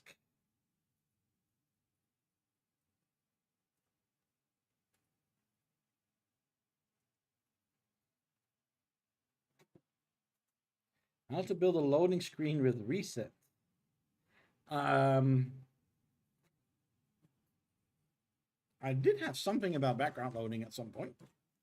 I could redo that sort of thing for 4. I've built a couple of them, and eventually that's what the staging in XR Tools was based on. That became staging in XR Tools. I do think that Malcolm is planning on doing a video on that because he really likes that approach as a startup. He even ported that to Tilt 5 for the Tilt 5 tools because it makes it so easy to make a multi-level game. So yeah.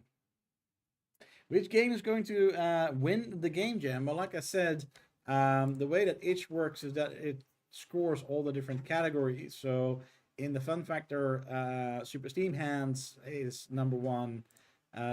Cloud Shepherd is #1 in user experience, originality, and audio. Then in theme incorporation, it's again Super Steam Hands.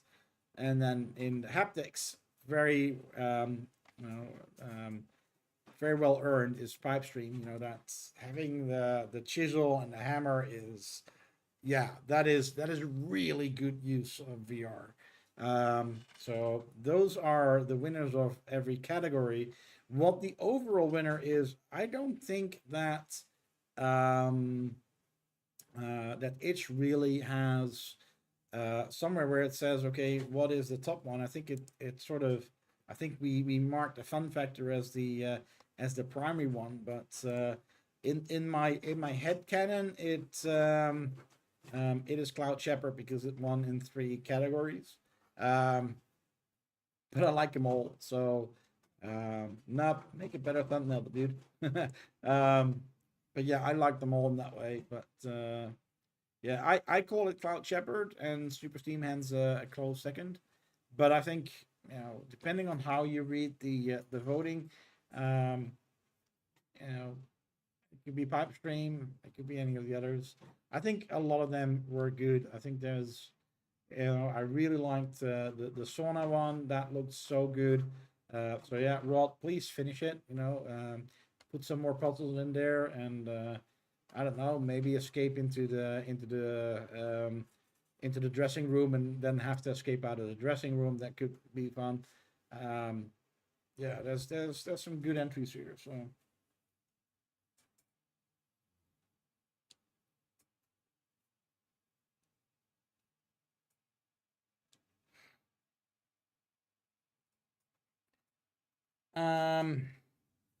Cyber, I don't actually know. Nobody really gave feedback on their team sizes, but I get the feeling that most entries were single person entries. I know that Andy's, Cloud Shepherd was, obviously the Rodzilla's was, Nubs was, David Snowpack was, the Cassis made it myself, Julian made his. So I think that most of them are single person entries. Oh, excuse me.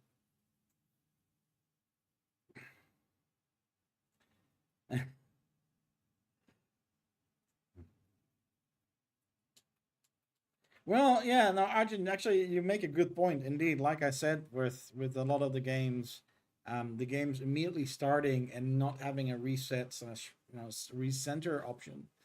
Yeah, maybe I should indeed do a video on making sure that people know how to make a good start to the game and what is important. I've got some rules that I apply to my own projects. Now, when I develop things like, for instance, the drum game that I'm working on, I'm not worrying about that from day one. The drum game also just starts boom in the main scene, but eventually something's going to be in front of that that makes sure that when the game starts, you are actually in the right place.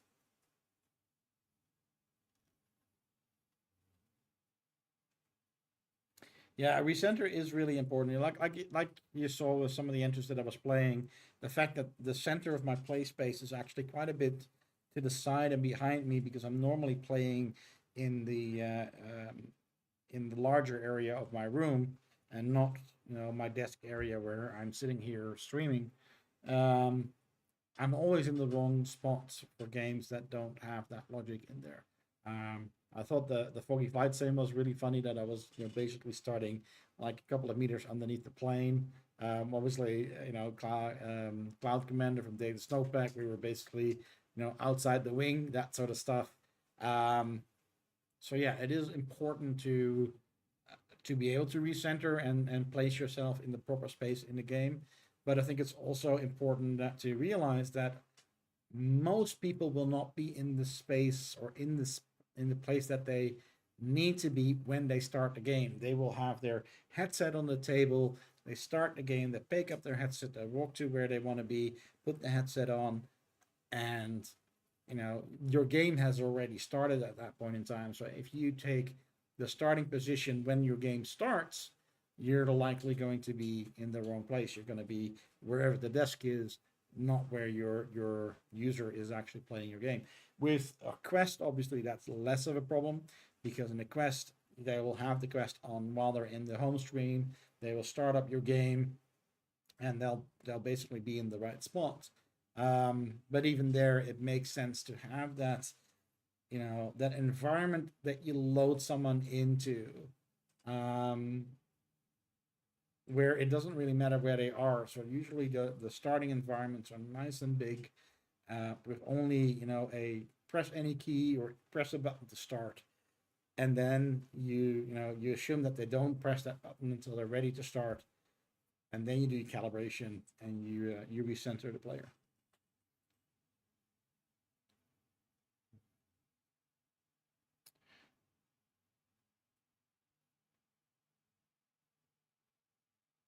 Yeah, cyber being in a team makes a jam a lot more fun.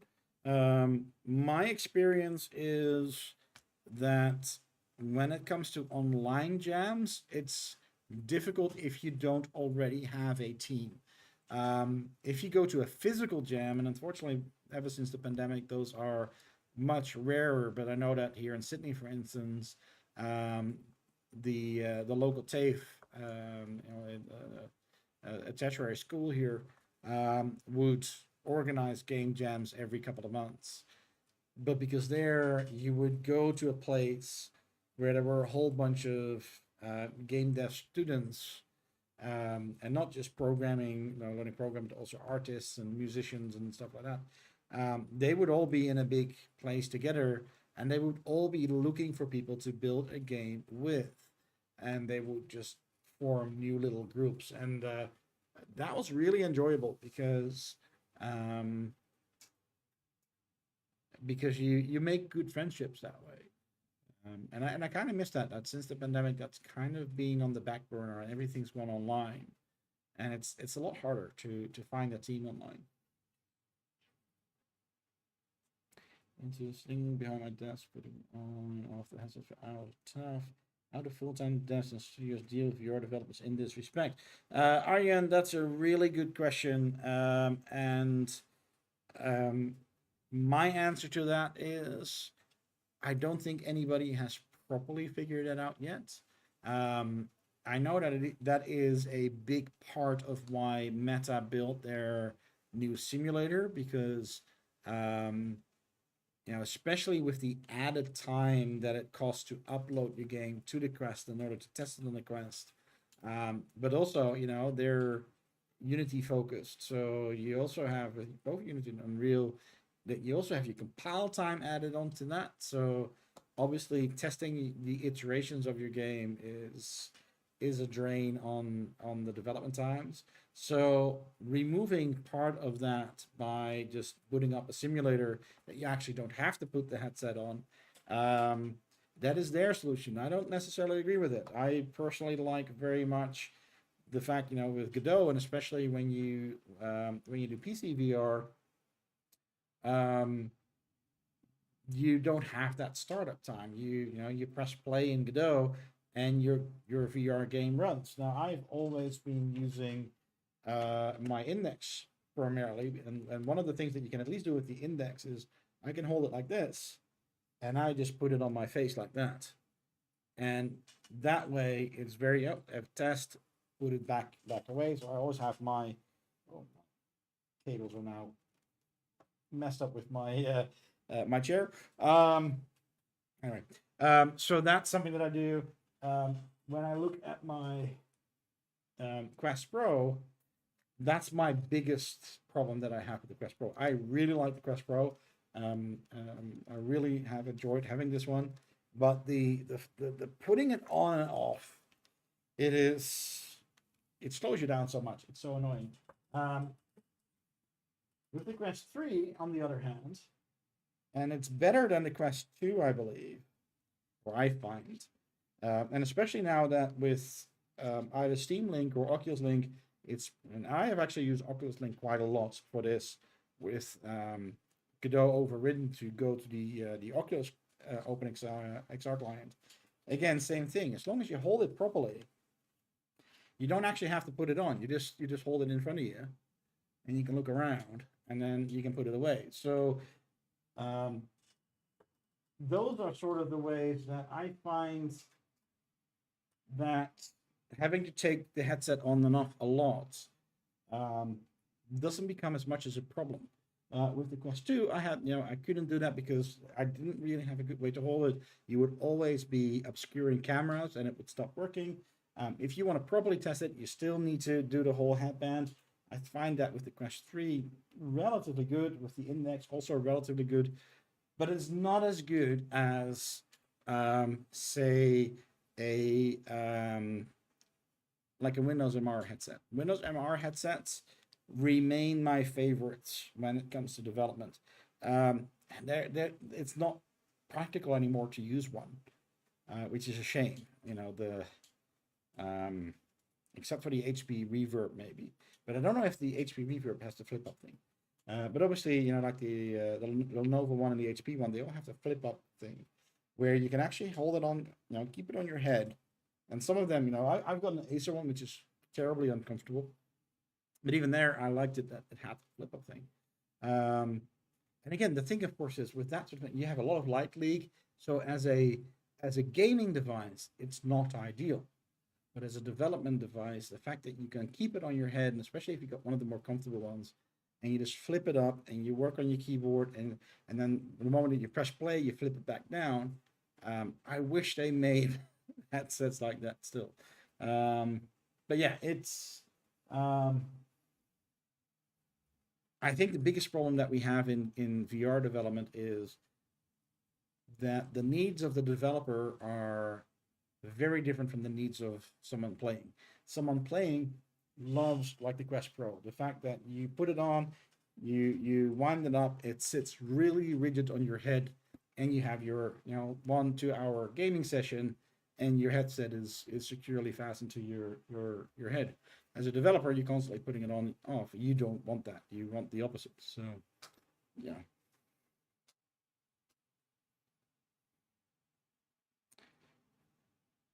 Yeah, RNG, and exactly. It's and again, it's take a look at the demo that comes with XR tools. We do it quite well there, I believe, where the game starts in this big environment where there's just a Godot logo and a bit of text saying press trigger, and then you hold the trigger, then you load into your game, and then we have our recenter because now we know that everything's in the right spot. Um, and of course, the only thing that I don't like, um, well, okay, I dropped that. Quest has decreed that the now meta button, the small one here, if you hold that, it actually recenters your view. And it actually gives a signal to your game, go and recenter. You can ignore that signal and not do it. If you ignore that signal and not do it, then if you try and upload to App Lab or the Oculus Store, or Meta is going to say like, nah, not allowed. You got to implement that. But what I don't like about it is it's a feature that is separate from all other headsets. So it's a separate signal that comes in. It is supported in OpenXR, but it's only coming in for Quest. So you then need to do your own recenter logic for all the other platforms. So I, for instance, in my games often have, hold the A button to recenter. That's in my game, but that's not what you're supposed to be doing on the Quest. You're supposed to hold the meta button. So I end up sporting them both on the Quest. But yeah, it is what it is. Yeah, again, Arjun, it's like if you have the Pro Strap, it's more comfortable. It puts your it puts the headset on your face better. It is great for people playing games. For the developer, it just it's the opposite. So yeah.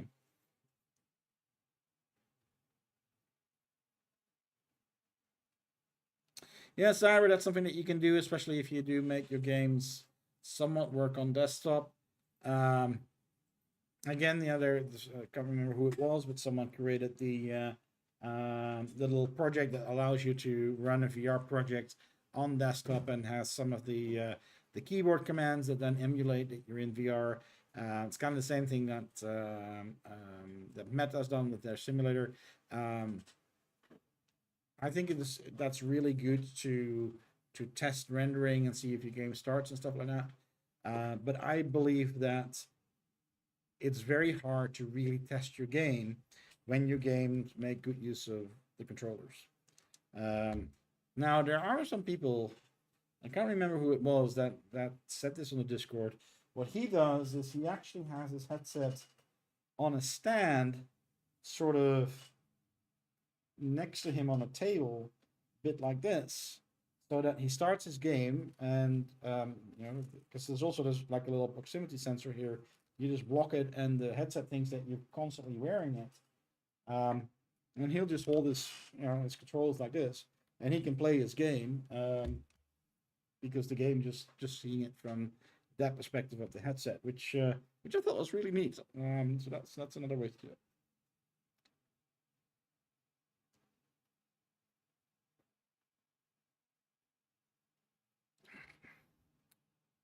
All right, it's nearly 11 o'clock here. I'm going to make it a shorter stream tonight. So I'm going to give it until 11. So about 5 more minutes. So yeah, let's see. Is there any other questions that people want to ask?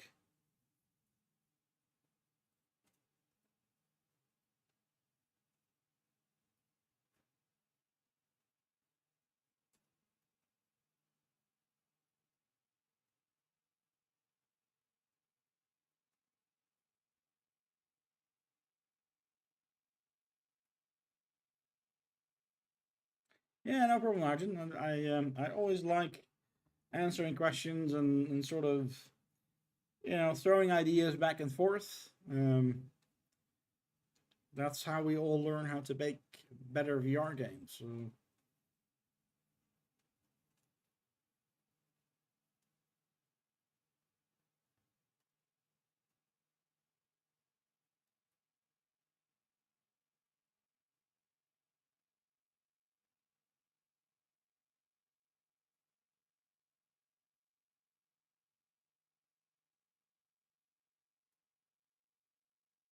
Always have to wait a bit. YouTube has such a long delay. It's like half a minute of delay between um, me saying something and you hearing me.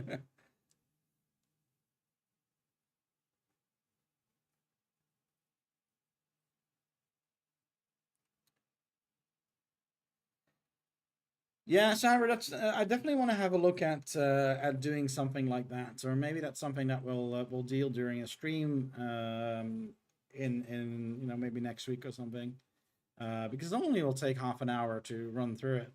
So obviously, Meta's made a nice plugin for I think Unity, where if you install that, you can run the simulator directly out of Unity. Um, for us, you need to um, just install the simulator as is, and then use the um, use the environment settings to tell OpenXR, hey, use the simulator instead of that. There is, and this might be something that you guys could have a look at and then react to. But there is a pull request currently outstanding to bring back the runtime selection dropdown. So this will only be visible if you have OpenXR enabled in Godot, but there will be a dropdown here that shows the different runtimes that are installed on your computer. It will pick the runtimes from a predefined list of runtimes that you can set up in your editor settings. And then it just becomes a matter of adding a new key here for the meta simulator, and you put the path to the JSON of the meta simulator in here, and all of a sudden the meta simulator becomes an option in your drop-down list. And the play button will react to this. This basically sets the environment setting for your session. It does restart after you or reset after you close Godot. So if you start Godot back up, you're back to the default value. But after that, you can select them. It sets the environment variable, which means that when you run your game, then obviously it's like that. For the remote debug, where you go to Android, obviously that is ignored. It's only a desktop feature. But that is coming in. So there are some questions that are outstanding here, and there's some discussion that's going on here. So anybody that wants to weigh into the discussion or has ideas how to improve the UI around that or options around that, definitely worth discussing in that PR. But other than that, hopefully consensus will be met and people will be happy for us to merge that into Godot, and then we'll have that. That at least makes it a lot easier to start up the meta simulator instead of pushing something out to a headset. What are the biggest changes coming in XR and Godot, you think? That's a really hard one to answer at this point in time. Obviously, we are still working on a number of improvements around rendering. The focus is kind of moved to the compatibility renderer. So there's a bunch of improvements coming in 4.3 that should make the compatibility renderer a really good choice for VR in Godot. On Vulkan, there are also a whole bunch of improvements that are currently being worked on and about to be merged, but they mostly have a big effect on desktop. I do believe that, and this is still uncertain, but I do believe that there is a resurgence coming to PC VR games.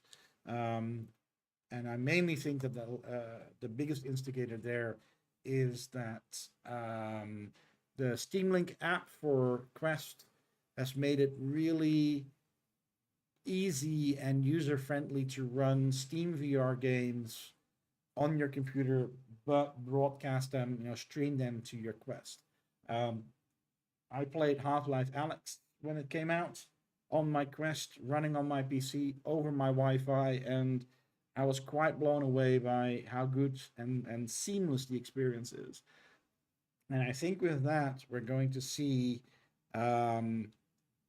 that people are going to go back to, hey, Because right now, if you make a PC VR game, there isn't really a market. The market is tiny because there's very few people who are willing to spend like $1,000 or whatever on a Beyond or on a Vario headset or anything like that. So the fact that now you can have a Quest and you can play standalone games on the Quest and you can very easily play PC VR games on the Quest, I think we're going to see a resurgence of PC VR because that still is the place where it's most easy to get into building VR games, seeing that the Quest really puts a strain on the developer of what they can do and how much knowledge they need to have in order to make a quality game. On PC VR, you have a lot less limitations, so you can make much bigger games, much more beautiful games. So I think obviously Godot currently putting the focus on the desktop renderer and making sure that all the issues that we have are going to be resolved. And the desktop renderer is already pretty impressive, but there's still a lot to be gained. And I think in 4.3, potentially in 4.4, there's going to be a whole bunch of things coming that are going to make the desktop renderer much better. And I think that there's going to be a bigger emphasis on people making PC VR games using just the desktop, the Forward Plus renderer for VR. Mobile VR lies a bit in the middle. With how good the compatibility renderer is starting to get, there is less of a push to do the mobile renderer for VR. I think the mobile renderer is far more going to be targeted at actual mobile phones, which have very different requirements to VR. But we'll see, because the problem there, of course, is there's only so much we can focus on. We have a very small team. We have a larger team than we had last year, which is really cool. We have at least 3 more full-time developers working on the rendering engine, which is really cool. But and on the scale of things, that's still a very small team. So we'll see where we're going to be in half a year there. As far as VR itself is concerned, I think Godot is actually in a really good place. Our VR support is really, really good. There are obviously new extensions coming out in OpenXR that we are going to want to support. But I think all the core things we have, and we have really well. So it's now just a matter of people making VR games. That's really what it boils down to.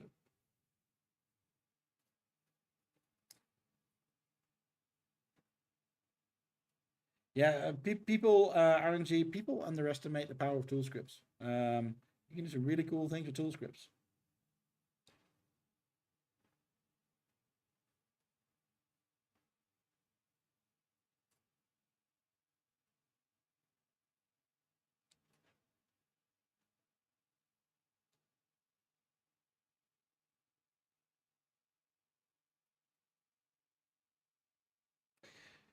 Yeah, Aryan, I kind of get that because, I'm really impressed with Airlink. I think that Oculus or slash Meta did a really good job at what they did, but it's still connecting to their PC software.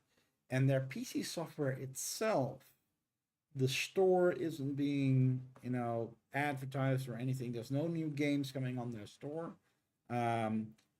So the whole interface hasn't been updated for years. So obviously when you use your Quest and you go to use Quest Link, what happens is that you're now running the old Oculus software on your PC and you're seeing the environment inside of your Quest. Now that part, other than it being a bit dated, is a good experience. I wish that they would modernize it, but it is a good experience. But to then play Steam VR games, which is where all the PC VR games are nowadays, because if I make a PC VR game, with Meta not really doing anything with their PC store, I'm not going to try and sell my game on the Meta PC store. I'm going to go and sell it on Steam VR. that link up to go from Quest 3 to Oculus client to then connect to the Steam VR client to then run the Steam VR game, that is incredibly clunky. And especially that link between the Oculus client and the Steam VR client is, there's a lot of waste there. There's a lot of overhead there. While the Steam Link app on the Quest obviously skips that whole process. You're directly into the Steam VR environment, so you're just running Steam and Steam VR on your computer, and you're directly connecting to that. You're bypassing the whole Oculus ecosystem at that point in time, and that's just more efficient.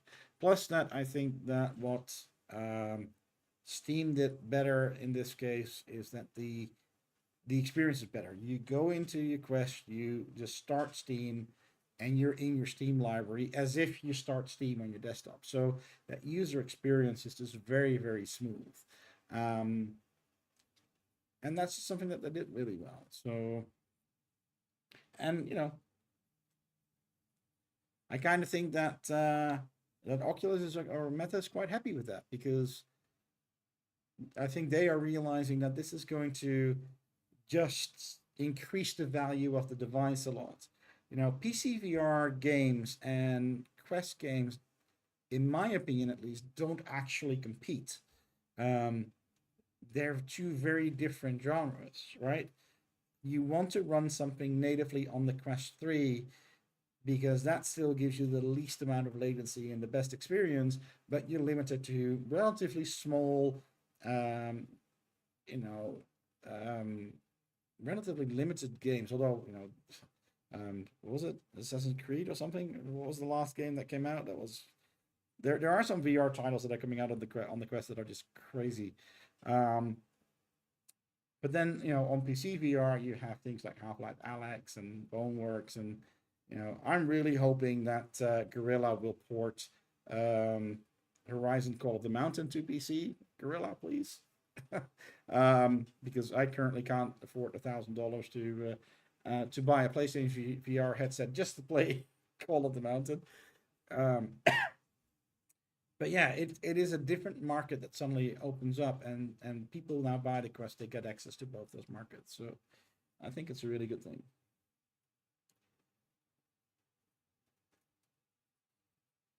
Cyber, they are part of the vendor's plugin. Myjiren is working on that, and I haven't played around with it. I think there's still a few things that need to be added, but basically that is all working. The reason why we have it in the vendor's plugin and not in the core of Godot is it is a meta-specific extension, and there is no certainty yet whether it's going to be adopted broader or whether there's going to be an alternative API that OpenXR will adopt once other players come up with their, because obviously Microsoft already had it, but part of the Microsoft SDK. Apple's already had it as part of ARKit, and those are very different implementations of the same thing. So there's a good chance that when finally enough players in the VR market have, or in the XR market, because this is really an AR and VR thing, if enough of them have their solutions and it becomes clear what the overlapping thing is so that we can come up with a generic solution, that is when we will add that generic solution into Godot as it becomes part of OpenXR. But for now, yeah, in the plugin, we have the meta-specific logic in there. Myjiren's been working on that. And as far as I know, it works. I just think that I remember them saying that there's still one or two things that needed to be added. But you can already play with it. It's in the latest vendor plugin that adds that capability to the Quest.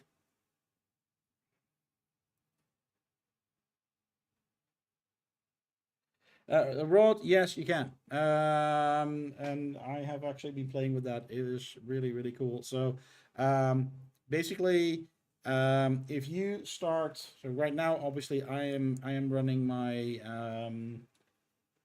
my index in here. But if I didn't have my index turned on, I would start Steam Link in the on the Quest. And the moment that Steam Link is active, I will see in my Steam VR controller here, that I'm connected to my my Quest, and I can run my Godot game in PC VR mode, and voila, it's running on the Quest 3 over Airlink, or well, over Steam Link.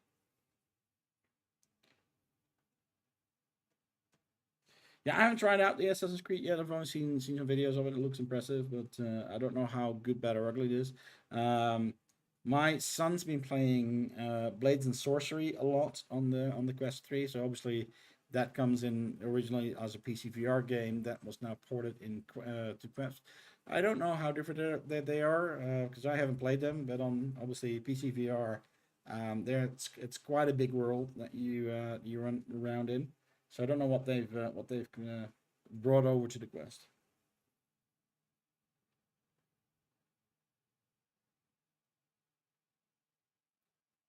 UX vs DX. What do you mean with DX, Arjen? Yeah, Cyber. I don't know if Pico is going to, because that's again another issue here. Is it's a meta extension, and it's up to Pico to either adopt it and say we're going to copy meta, or for Pico to say, oh, we're going to do our own thing.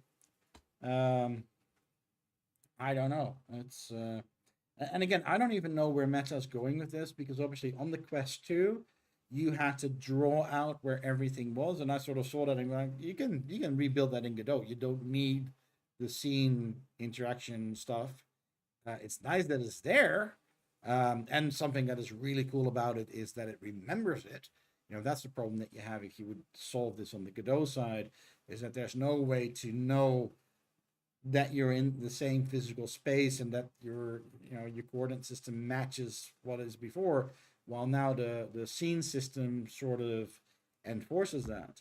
But then you have the Quest 3 with the depth sensor and its automatic logic for scanning the room, and all of a sudden it becomes closer to what Microsoft had, because Microsoft didn't have, you didn't need user interaction there. Microsoft would just scan your room, and Apple, by the way, as well, ARKit as well, would just scan your room, and it would give you all the, it wouldn't name everything, but it would give you all the services that you have in your room as entities in your game. So, oh, developer experience. Yeah, okay, that makes sense.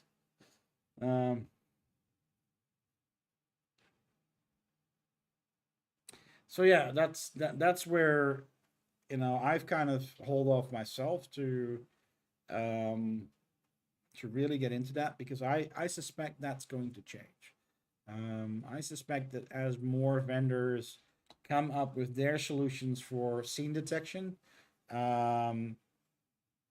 there's going to be a lot of new things coming out where people come up with better ways to bring that information into a game or into an application.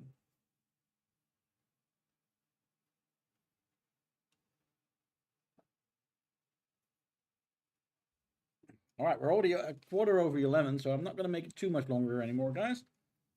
Although I'm really enjoying this chat. But,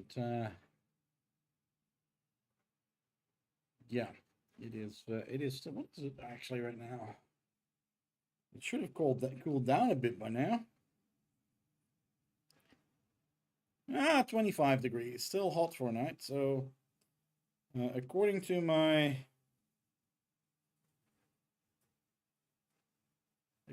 weather app,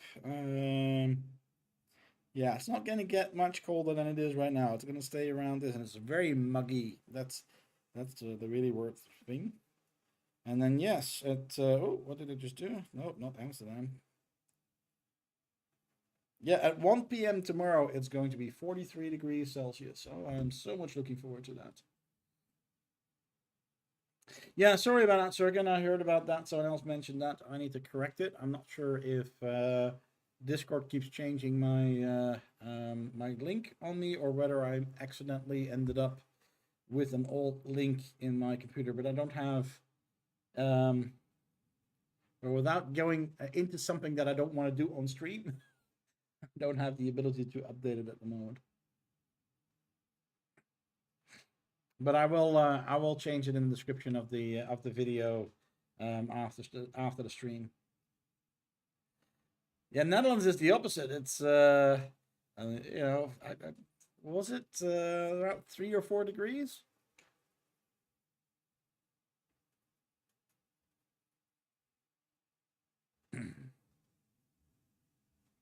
Well, you know, cyber. That's the discussion, right? It's you look at me having an index, and I can just access the index's cameras, but the index is a tethered device that you're using in the comfort of your own home.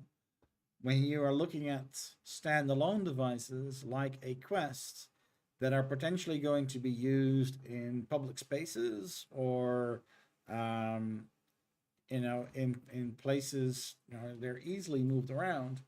I can really understand that a company like Meta is going to be really careful with making that sort of information available because it's so easy to be abused. Um, and I think Meta's had enough trouble with that already. You know, the world is not very forgiving anymore when it comes to breaches of personal information and especially images and videos. So yeah, I can understand that that headset manufacturers are getting to a point where they're putting a stop to that sort of thing and sort of saying, no, we're doing the image recognition, and we're going to keep that to ourselves, and we're not going to give anything but the end result. But it does, you know, it does stifle innovation. That's the downside of it. So the price we pay for progress, I guess.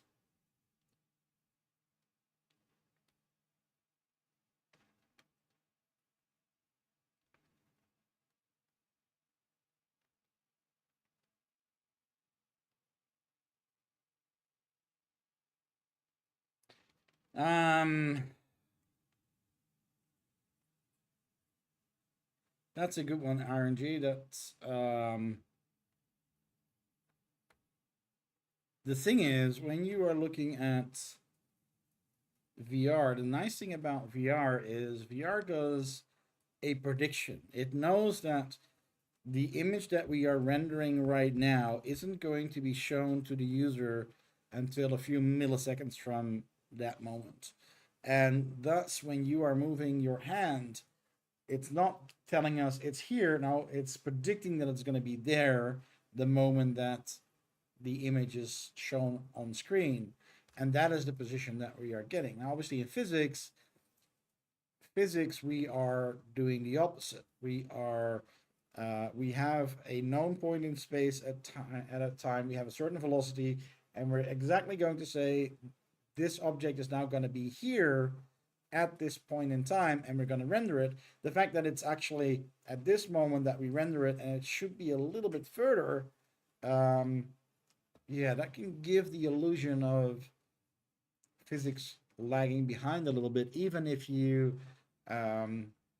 up the frame rate or the processing rate, because it's still going to not take into account that delay between rendering or actually processing and the moment that it's actually visible on screen.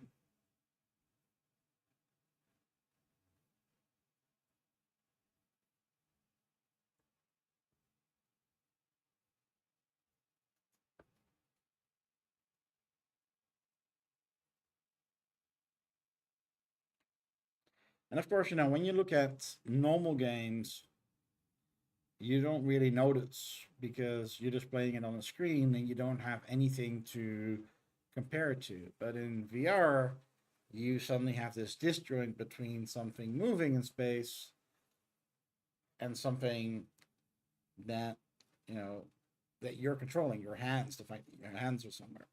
So yeah, there are more things that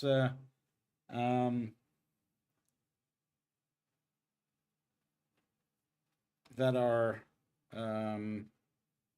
Yeah, it's easier for your brain to detect when something's not completely right. That's what it really comes down to. Are shadows in VR still in development? I notice my directional light shadows are normal in editor, but really dark.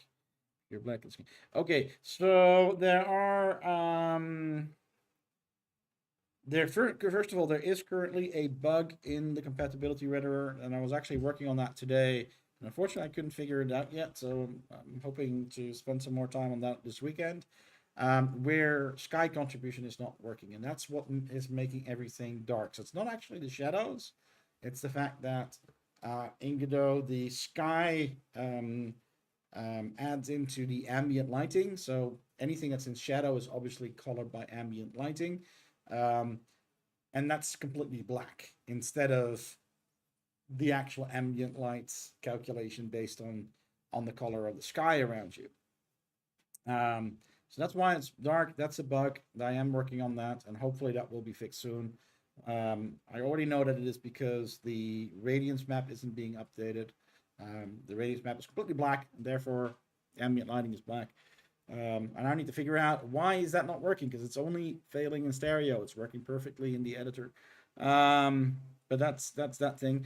But there are a number of other things in directional lighting that we have on the roadmap that we want to improve. There's a bunch of work on the Vulkan side that we're still doing. Some old PRs of mine that I made already 3 or 4 months ago. That we're going to revive, and that should hopefully end in to the application. How much of that ends up in the compatibility renderer, I can't say yet, but it is something that Clayjohn and myself are actively discussing. We're also looking at other games. We're looking at high-profile mobile games that have been released recently to see what they're doing, and both on the VR side and on the mobile game side, we are seeing more and more that most games actually tone down shadows a lot. So we have a multi-cascade system. We are rendering shadows for all dynamic objects, and you see that most of the higher profile games don't do that. They will only render static. They will only do one cascade. They will often, like one of my PRs that's currently outstanding, is the ability to only update the cascades every other frame, so that only the close shadows are calculated every frame, with far away shadows are only updated every other frame. You can only get away with that if you're only rendering static shadows, that you're not doing it on dynamic shadows. So there's a whole bunch of things that we're still playing around with and trying to figure out what works well and what actually gives us improvements. But again, it's going to then be performance improvements over quality improvements. In the end, when you're looking at constrained hardware like the Quest or like phones, they really struggle with these sort of techniques. And the only option that we have is the same option that we're seeing AAA games actually do. Because I'm not just talking about indie games here. I'm talking about, we're looking at,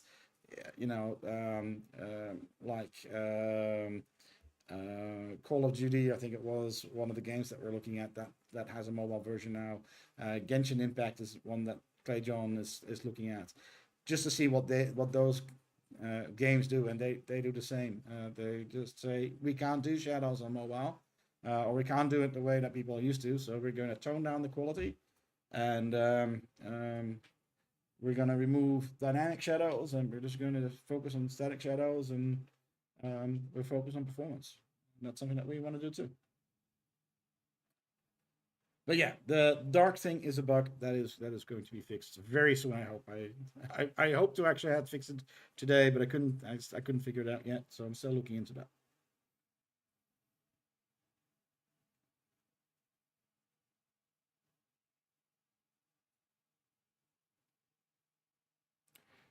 All right.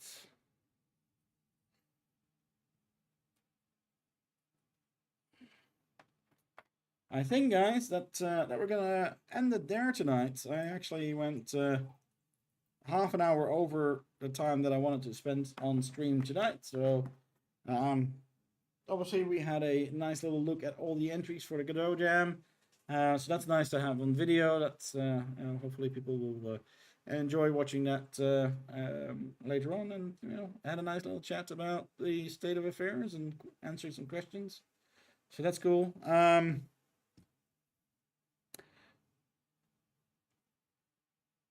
Oh, thanks, Sargon. Thank you for joining. That's cool. So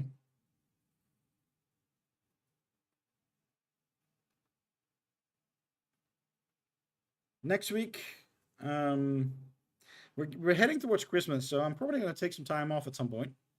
But probably will be doing a stream again next week. I really need to spend some time preparing some things before I continue with the drum game. I'm kind of stuck that I need some music. I need to get some stuff actually prepared so that we're not just staring at a screen during a stream. That wouldn't be fun.